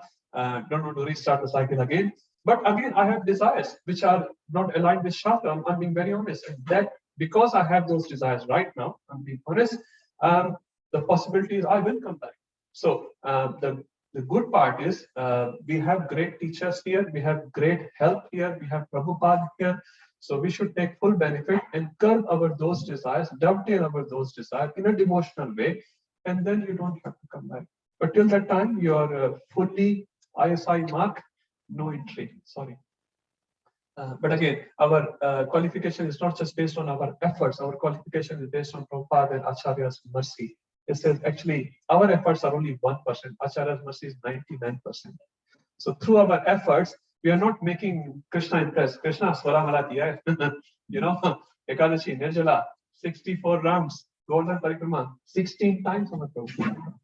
16 times, nange pair, bare feet, 16 times. With all the stats, you can't impress Krishna. You can't impress. Every day, Mangala Aarti and Ekadashi, Nirjala Upvas, Krishna will not be impressed. But Krishna will impress with one thing. You are in Prabhupada's party. Okay, chalega. He will be impressed with that because Prabhupada is a dear devotee of Lord. Guru Maharaj is a dear devotee of Lord. Our efforts are very, very, very tiny. How many times we do real mala? We count. Doing mala, I'm sorry. Counting is very easy. Everyone can count 16 rounds. That's all right. Chanting, one round? Wow. One mantra, forget one round. How many of us chant one mantra a day? I'm sure some of us will be, okay, I should be careful here. There are all devotees and a lot of initiative devotees are there. With all due respect, but it's difficult. It's difficult to chant one mantra. Forget about 16 rounds. We can say we are being devotion. We know our minds. We know our heart is full of how many devotion to Krishna and how much devotion to the material world. Be honest. That's why we are called conditioned. Prabhupada give a definition of conditioned soul. Why the soul is conditioned? Because we are dependent on so many conditions to be happy. To be happy, forget devotion part here. You need an AC, you need a car, you need nice clothes, we need someone to do salam, right? All these things we need. But how many times those conditions are fulfilled? Practically zero. How many times this person will salute me? I can't control this person. Maybe today he's saluting me, tomorrow he will throw a stone at me. Lord Govind Prabhu said in a class, जिसने आज हाथी पर बैठाया है, कल वो गधे पे बैठाएगा. If today someone is putting you on elephant, tomorrow he will put you on donkey. This is how the material world is. Today's friend, tomorrow's enemy. This is how it is. We just have to accept it, and it happens with all of us. With all of us, true or not? If we have not seen it, you'll see it. If you are living in the material world, this is just about to happen. It happens with everyone, a smaller scale or bigger scale. But don't worry about it. Don't worry about it. Our target is very clear. Path is very clear. We just have to convince ourselves. That's it. If nothing else changes, it doesn't matter. I'm doing as per my Guru Maharaj, as per the instructions of Prabhupada. What happens, that's up to them. And if you are sincere to Prabhupada and our vows, we will go back to Godhead. Honestly, in this lifetime, just in 10, 20, 30 years, we'll all be there and no time. No time. Just do That's what I was saying. Time actually, this is how I started. My Guru Maharaj said, when you go back to the spiritual world, there will be no time. You can do Katha, Kirtan, unlimited. I love that. Love that. When it will happen. Hare Krishna Mahaprabhu. Huh? But you will not be forced to sit in the exam. And that's the best part. That's why you should pass this Bhakti Sastri pre-class. Not I'm saying this Bhakti Sastri, read Bhagavad Gita, assimilate and apply, and you can go back to spiritual world. Okay, I'm running fast now. If any more questions, I'll take it after 10-20 minutes. Okay, so these are the 4 components, and the 5th component, as Bhakti said earlier, is karma. Now, karma is little separate to all these. These 4 have a specific quality. What is the common quality, Mahasuprabhu? They don't change. They don't change. They are eternal. Karma can change. I may be a very bad person, but I can change my activity. I can change my activity. So they are 4 eternal. Karma is not eternal. Okay, so these are the 5 main topics of Bhagavad Gita, which is discussed throughout the Bhagavad Gita. Divisions of Bhagavad Gita, as we read early, chapter 1 to 6 covers Karma Yoga. Again, when you talk about Karma Yoga, you cannot expect every single verse will be talking about Karma Yoga. Dharma Kshetra, Kurukshetra, Samveta, Yusa, Prabhuji, how does it relate to Karma Yoga? So there's a theme given. The theme given. There will be sections, there will be some overlaps. So in first 6 chapters, you'll also see Bhakti Yoga. In Bhakti Yoga, you will see some other Gyan knowledge as well. Gyan Yoga, you also see Bhakti. So there's a predominant theme in these chapters, right? So it's not a very clear watermark. This is my boundary, this is Ukraine's boundary. And I don't invade you. Which happens. Overlap happens. Overlap is happening. So overlap also happens here. So this is just a primary theme of those chapters, which leads to certain conclusion. Actually, the conclusion of Karma Yoga is also Bhakti Yoga. You'll see the 647. Very clear. All the sections actually lead to Bhakti Yoga only. It's just a matter of how you look at it. Okay, 7 to 10 obviously is Bhakti Yoga. Everyone knows that. And the last is Jnana Yoga. Again, in Prabhupada Bhagavad Gita, at least we can definitely say all these sections, each verse actually, and Prabhupada has written very beautifully, is leading to only one conclusion: Bhakti Yoga, Bhakti Yoga, Bhakti Yoga. Someone actually came to Prabhupada in America. He's saying, Swamiji, he was Swamiji, some Indian gentleman, so-called famous one. He said, Swamiji, you are putting so much Krishna, Krishna, Krishna everywhere. Even some verses is not Krishna, he still writes translation as Krishna. Devotional service, devotional service. Why is that? You understand the question? No? So you say, why are you putting so much devotion? So Swamiji, Prabhupada laughed at him, and he said, because you guys, he was a Mayavadi actually, you guys have removed Krishna where Krishna is there. So I have put Krishna where Krishna is not there. So I'm sort of compensating you. Because you have killed Krishna. You have killed Krishna. You have taken Krishna out of Bhagavad Gita. So because you have taken out from where Krishna is clearly saying, Manmana Bhav Mad Bhakto. There also they don't put Krishna. They say, because you have taken Krishna out from where Krishna exists, so I put Krishna where Krishna doesn't exist. So Prabhupada very beautifully is giving the conclusion of Bhagavad Gita. And Prabhupada that's why he said, even if you read one chapter, even he said one page, one verse, your life will be successful. Because Prabhupada has worked so hard to give Krishna, even in the verse where Krishna like literally doesn't exist, but Prabhupada is giving them. You read one verse, your life is successful. Because Prabhupada has given the essence of it in every page.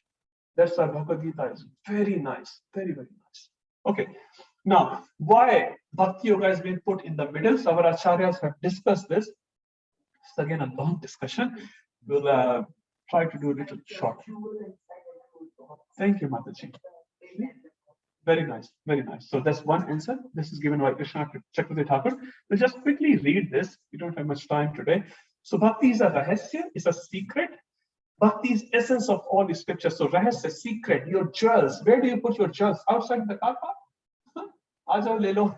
Everyone welcome, please pick up my Kohinoor Hira. No, you don't do that. You'll put your Kohinoor Hira where? In the house, in the nice box, in the cupboard where you have, time delay log and all those things. Because that is very important. So Bhakti is a rest, it's a secret, it's the essence. Second, Karma and Jnana Yoga are dead without Bhakti. And we'll see how, when we are progressing throughout Bhagavad Gita, in Karma Yoga, as I said earlier, in Jnana Yoga, Krishna is given Bhakti. Literally in verses, it's written Bhakti. In 14th chapter, Bhakti is directly mentioned by Krishna. Bhaktya Mam Abhijanati. In 14th chapter, it's a part of Jnana Yoga. And Krishna is saying openly, Bhaktya Mam Abhijanati. Through Bhakti, you will know me. What else Krishna can say? If still they don't interpret Krishna as the goal of Bhagavad Gita. So karma and jnana yoga are dead without bhakti yoga. Here, surrounded by both. Bhakti gives life to karma and jnana. Third, generally we do not disclose anything which is secret until we become intimate. So initially, when you have conversation, you say some other thing. Oh, like, what's your name? What do you do? Where do you live? And all that. Oh, he's from my village. Oh, you're from the same. Your friend. Where do you from? Where are you from? Bombay. Bombay. Okay. I'm supposed to. Bombay. Prabhu, you're also from Bombay. Where Bombay? First you start connecting the country, then you start connecting the city, state. Oh, you're Marathi, I'm also Marathi. No? Charu Mata is also Marathi. Remember, no? You know Marathi, another Marathi.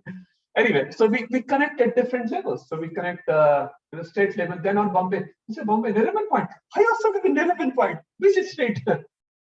This plaza, that plaza. Oh, I also in the same plaza. Which unit number? So we start connecting. So initially we start conversation on a higher level. So Krishna has started a background there, and then he comes down. Oh, you are like me, huh? Then he gives a secret of his heart.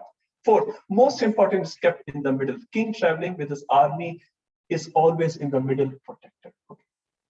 We'll talk about these things as we go through. Okay, this is a very nice thing I got from Padma Puran. What's the time? 5:58. Okay. As the divine body of the Lord. So Bhagavad Gita, as per Padma Puran, given by the Lord himself. Lord is saying, Vishnu is saying, Bhagavad Gita is my body. Wow.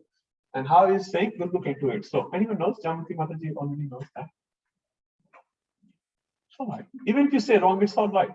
Now, honestly, I'm literally saying to everyone, anytime you say something is wrong, don't bother about it. I'm very khulla person.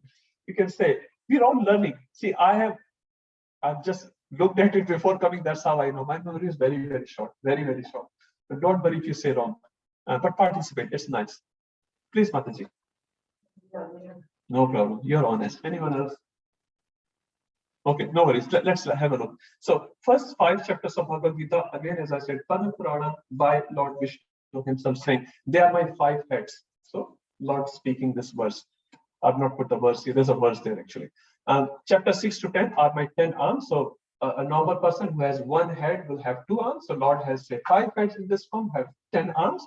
So 5 heads are considered the first 5 chapters.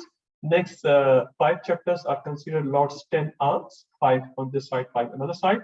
Next 5 chapters are considered his stomach, 11 to 15.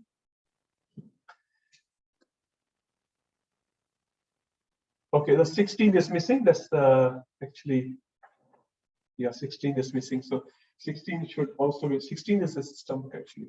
So sorry, this classification is not complete. 17, 18 is lotus feet, 16 is his stomach.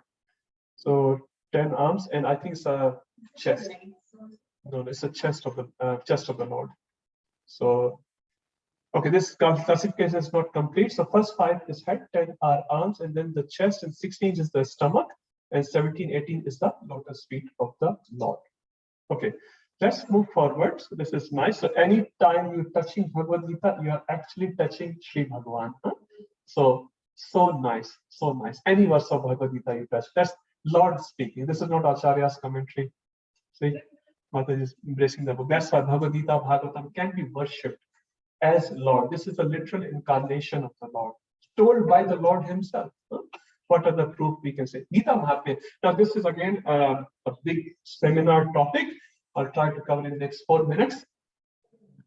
Gita Mahatmya. What's the significance of Gita? Now, this Gita Mahatmya is has multiple meanings, have done by multiple acharyas, but we'll pick 2 major ones. So this one Gita Mahatmya, which comes in Padma Purana, which I'm sure you're all aware of. Many of you will aware of. There's a kids book as well, Padma Purana. Stories of Gita Mahatmya. You will go to temple and Jamati Mataji will be selling you that book, the stories for the kids. But actually, that's Padma Purana stories, and that's spoken by Lord Shiva to Parvati. So what Lord Shiva is doing to Parvati Mataji, he's telling the glories of each chapter.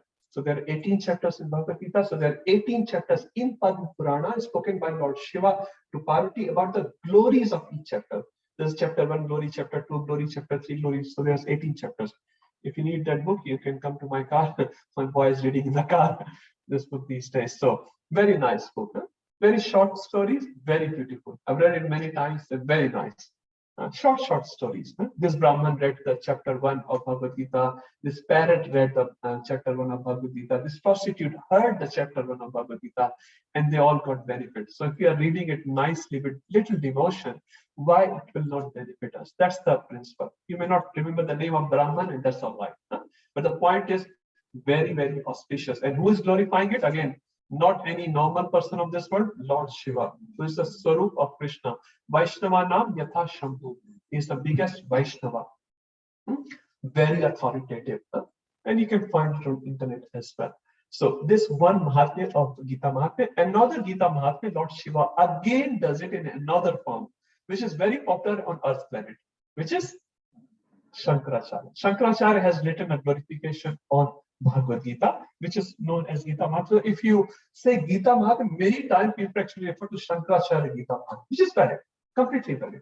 Shankaracharya is Lord Shiva, who is a devotee. Now, externally, he shows himself as Mayavad, but he also actually explains openly in the public, I'm a devotee of the Lord. Bhaj Govindam, Bhaj Govindam, Bhaj Govindam Murmute. So Shankaracharya is a hidden devotee, but he is doing what he is doing for some particular reason. So he has written a Gita Mahatmya, which has a series of verses. I can't remember how many verses, 20, 25, something, not too many. Anyone remembers? I can't remember. Anyway, there are a series of very beautiful verses. I had the whole Gita Mahatmya, but again, we can't discuss in this class. We'll just look at these 3 verses. I love them. Vishnu Padotakam, Vishnu Padam Avapnoti, Bhaya Shok Adi Varjita. This is one of the verses of Gita Mahatmya. Vishnu Padam Avapnoti. Very similar to Hindi words. So Vishnu Padam, you will achieve. If you read Bhagavad Gita, this is Gita Mahatmya we are speaking. If you read Bhagavad Gita, what will happen? One of the things which will happen to you, Vishnu Padam Avapnoti. You will achieve the lotus feet of Lord Vishnu. Bhaya Shokadi Varjitaha. So Varjit means hurt jayenge, chale jayenge. They will go away. What will go away from your life? Bhaya and Shoka. What's the definition of Bhaya and Shoka? Rupam Prabhuji? I mean, scared. What we are scared of? Future. So human beings are always have Bhaya for future. Kal mujhe corona na lag jaye. Tomorrow, I wish I don't receive corona. I don't receive a heart attack. I don't receive paralysis. Whatever. I don't lose my job. I don't lose my family. I don't lose this house. So many things can happen because in this material world, everything is uncertain. There's only one thing certain in the material world. Death is certain. And as they say, let's start again. Only one thing is certain, that everything is uncertain. It is certain that everything is uncertain. It's certain. So they have no doubts in it. Have no belief in yourself or in a bank account, on your any ability. If you survive tomorrow, thanks to Krishna. Thanks to Krishna. It's not because of I was very smart. Many people sleep and they don't wake up. Many people, with all due respect, they sleep and then they sleep. I wouldn't say forever because they will be waking up somewhere else. Jata sahi dhruvam, mrityu dhruvam, jan mrityu sicha. So anyone who dies takes birth. Anyone who has taken birth is sure to die. Now, where you will take birth, that's another discussion. If you take birth in the spiritual world, obviously, not come back. But if you take birth again, you die again. So one thing is certain. Don't have a doubt in this statement that everything is uncertain. So Bhaya, we have Bhaya. We are all scared. We are all scared, believe me or not. Only a devotee of the Lord, in 16th chapter, 1st verse of Bhagavad Gita, Divine Demonic, it says, Abhayam Saptasan Suddhir, Abhaya. The devotee is Abhay. Devotee is not fearful. Why devotee is not fearful? He is not crazy. You say, oh, you're fearful. Can you cross this road? Go to Canterbury Road and can you please cross? You're a devotee. The devotee is not stupid. Here, Abhay means he is not fearful of the material uncertainties because he's attached with Krishna. Whatever Krishna will do, I will accept it. Devotees are not stupid. They are very smart people. And sometimes they may show themselves stupid because they are humble. But devotee is Abhay. Why? They are attached to Krishna. I have Krishna. Why worry when Krishna is there? No? Krishna is there. I think kids recite this poetry as well. Huh? When Krishna is there, why worry? Something like that. It's a nice kids song. Anyway, so Bhai Shok, and Shok is always for the past. That person said this thing to me. That person said this thing to me. That person has done this thing to me. I will never leave this person. Let my chance come. Every dog has a night visit. Dog or monkey, whatever. So we just wait for the opportunity when we can exploit that person, because this person has exploited me, I will also take the revenge. So many times we have that, many times, believe me or not. Even a smaller quantity, not needed, not needed. What about past life? Who has exploited you? What about past to past life? So many people have exploited us. The same we have done to others. So they have taken the revenge. That's fine. We don't have to do all this revengeful attitude in our nature. If you have it, sorry, Gita Manas Shokadi Varjita, Shok will go. So by reading Bhagavad Gita, all your resentment in the heart will go away. So read Bhagavad Gita for that purpose as well. Sakrat Gitam. Sakrat, anyone knows the meaning of Sakrat? Even once, Sakrat e Prapanyayam. Lord Ram says in Ramayana, Sakrat, Shankaracharya saying the same. Sakrat Gita Mritam Isnanam. Even once is Snan is Gita Mrit. Even once you have read Bhagavad Gita. Sorry, permission. Sorry, it's Krishna. Sakra Gita Amrit Isnan. So we every day take Isnan in hot water and some what you call shampoo and conditioner and what Lux se naha ke nikalenge, whatever the soap names are. I don't know too many soap names, but you know, we do all that Isnan to purify our body. But does that purify our consciousness? No. Or if you're angry while entering to the bathroom, we'll be more angry while coming out. Why? Because we had time while we're taking shower. Like we just get that, you know. So sometimes in bathroom, people get more angry because they have time there. They have time to do other things. They're constantly thinking. When you're outside, you're not so angry.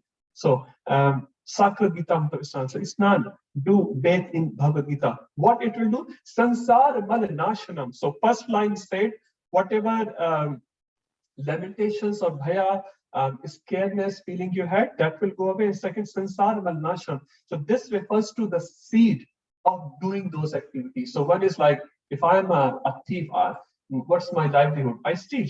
That's what I do. I steal car or whatever. So one is my action, one is my desire. So it says desire is more dangerous than the action. Action is you will only steal cars, then you realize, no, I should not steal the cars. This is a bad act. But if I have a desire again, today I stole one car, tomorrow I will steal 2 cars. So quick money. People go for gambling. For what purpose? Quick money. $10, put $10, get $100. Is it true or false? I don't know, but I heard it's false. It's false. They're not stupid. Open big casinos. The Star Casino, that's what they call. What's it called? There's something. Star City. Thank you, Mataji. So Star City. Used to work there. Hare Krishna. That's all right. We have all worked in different star cities. We're still in star cities, isn't it? We think this world will give us happiness. If not today, tomorrow, definitely. Yesterday my plans failed, but tomorrow my plan will be definitely successful. Is it right or wrong? That's the principle. But reality, we all think our plans will be successful. I know I'm wrong. Hiranyakashipu plan failed. Ravan plan failed. Hiranyaksh plan failed. But I will be successful. One day I'll be successful. That's a song in India. Hum kabhi kamyab nahi honge. That's what Bhagavad Gita is saying, not Hemanga Chaitanya. We have a fight with Bhagavad Gita. We will never be successful in our dreams in the material world. It doesn't exist. It doesn't exist. That's why it's called illusory world. We are in illusion. Words of God is only light. There is no other light, honestly. Even if you don't believe it, life will show you sooner or later. Everyone will see it. Life cheats us. But life has given one wonderful thing. Prabhupada has come. This is a gift of life, which you cannot deny. If life has given other things, life has given this one wonderful. And with this gift, I say even 100 lifetimes you cheat me, I don't care. Because the gift which you have given, this is priceless, invaluable. This goes with me life after life. So thank you. Thank you. Any other thing doesn't even matter. Doesn't matter. Because we have got the result. Prabhu is showing me the watch, so thank you. I'm looking at the watch as well. Okay. I'm still under my timeline, 6:15. Sansar Mal Nasham. So Sansar Mal Nasham refers to the desire to do simple activities also go. Gita Gangotakam Pitva Punarjanma na Vidyate. So the slok is not shown on the screen, but the slok is there. So Gita Gangotakam Pitva. So when we drink Gita, drinking Gita obviously is absorbing ourselves in Gita. Punarjanma na Vidyate. Very simple. So we'll not take Janma again. Okay. Last topic of today. We'll quickly do it. So Punarjanma na Vidyate. Na Vidyate. Vidyate is will not happen. So Vidyaman. It's there. Na Vidyate, it will never be there. Punarjanma, na Vidyate. So these three are very famous verses. So blessings from Lord Krishna. Now you can say, Prabhuji, you're explaining the glories of Bhagavad Gita. Shankar ji is exploring the Bhagavad Gita glories. Even Krishna is glorifying Bhagavad Gita in Bhagavad Gita. Oh, that's wonderful, isn't it? Let's look at what Krishna himself is saying about his own Bhagavad Gita. But what better authority you can imagine, huh?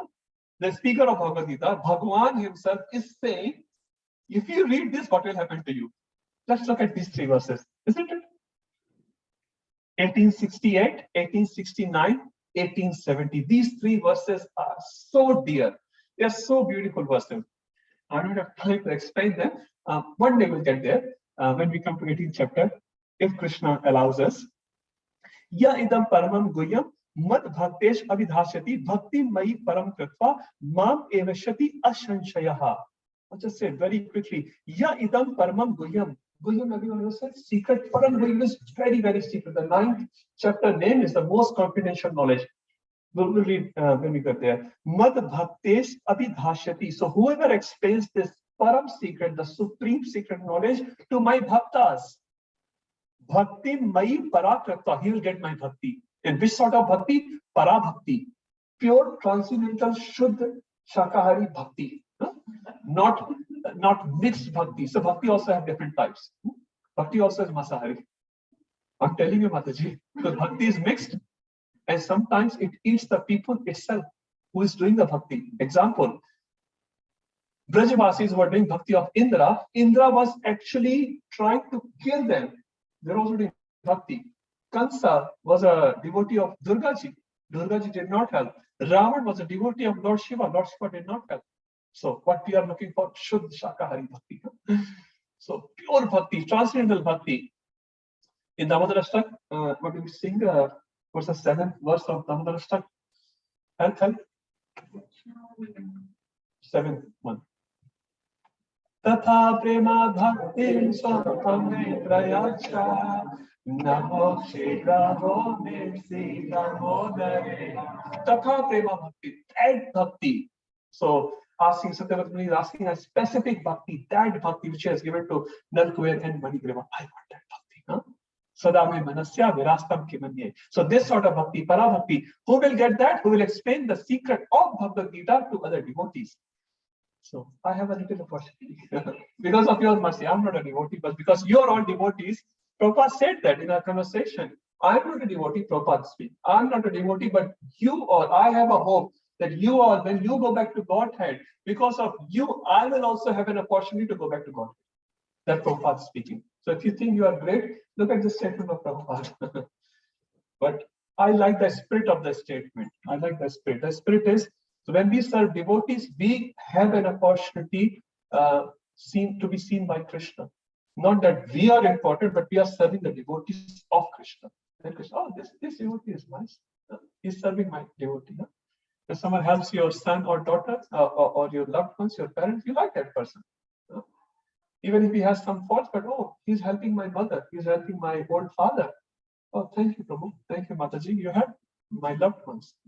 Similarly, we have an opportunity because we are serving the devotees. Now, if you are not serving devotees or not able to explain, Krishna says, no problem. There is another level. This is the 3-level hierarchy. 1869. Nacha tasman manusheshu kashin me priya kartama bhavita nacha me tasman anyaha priyo taro bhuvihi. There is no servant in this world more dear to me than he, nor will ever there be one more dear. So if this this is the same hierarchy, you can say. Next one is the second hierarchy. So if you try to explain this knowledge to the devotees or try to expand this, share with others, what will happen? Krishna says, there is no servant more dear to me in this world.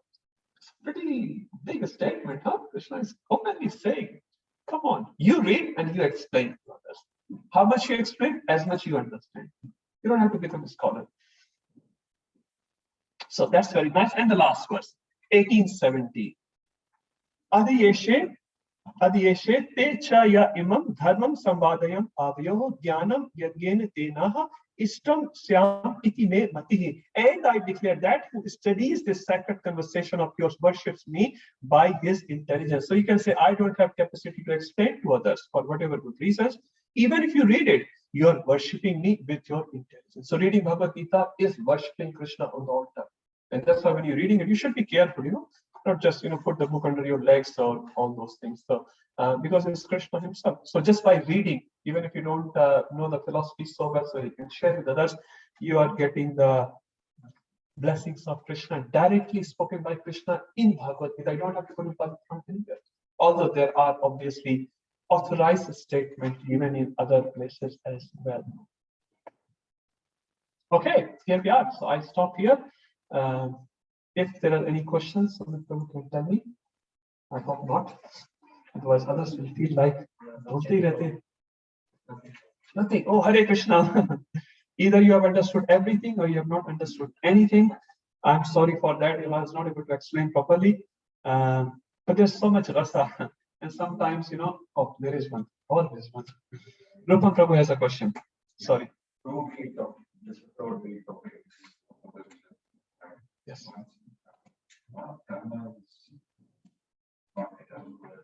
Because Prabhuji, as per your jiva, say you are a jiva, you can decide to change your karma. Suppose yesterday you were involved in meeting all those things. Today you are not involved. So your karmic reactions have stopped based on your desire. No one has said. So this is not eternal. It says by doing one devotional act, by doing one Padma Puran says, if you do one Dandavat Pranam to an installed Vishnu deity, Padma Puran speaking, all the karmic reactions of past life washes away just by doing one Dandavat Pranam. So when you go to temple, make sure you do it.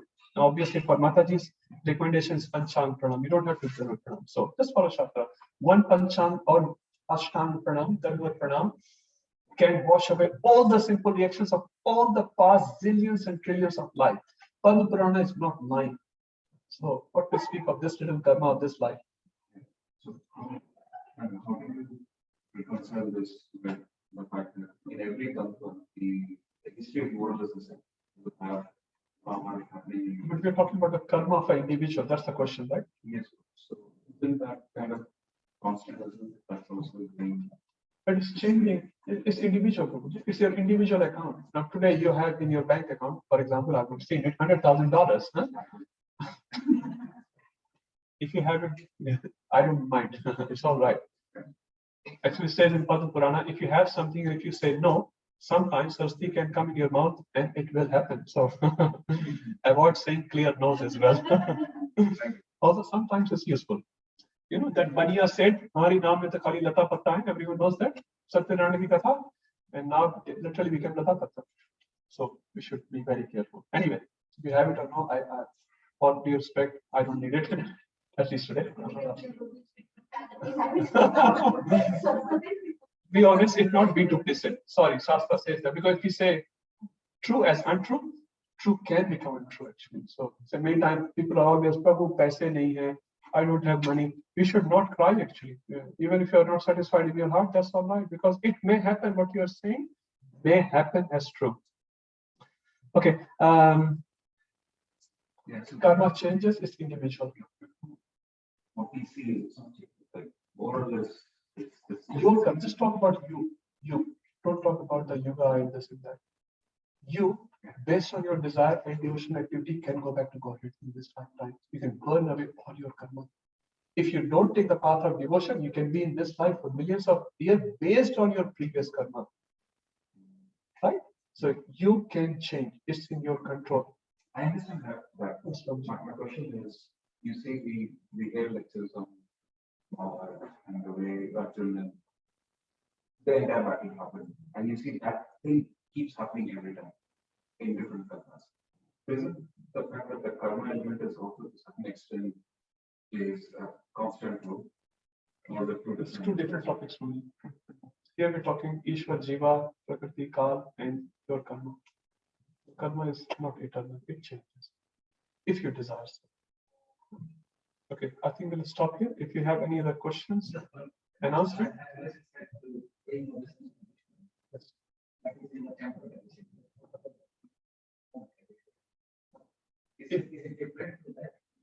No, not really. If you have the same bhava, Lord Vishnu's presence is there. The problem is you can say, Prabhu, I've been to Alagopnath temple hundreds of times, I've done hundreds of pranamas, but where's the result? The result is subtle. It's happening right now. And another problem is we get rid of two sins and we generate another two sins.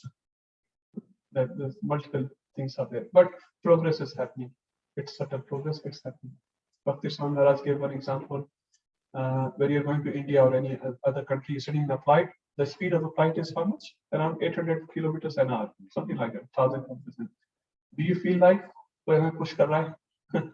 You sit nicely, relax, watch a movie or eat some nice things, and you reach to Singapore or Delhi, something like that. So the progress is happening because you are here, you are doing something. May not be the best, may not be the ideal, you're trying. I think I'll stop there just because of time. We can do offline. Offline, no problem.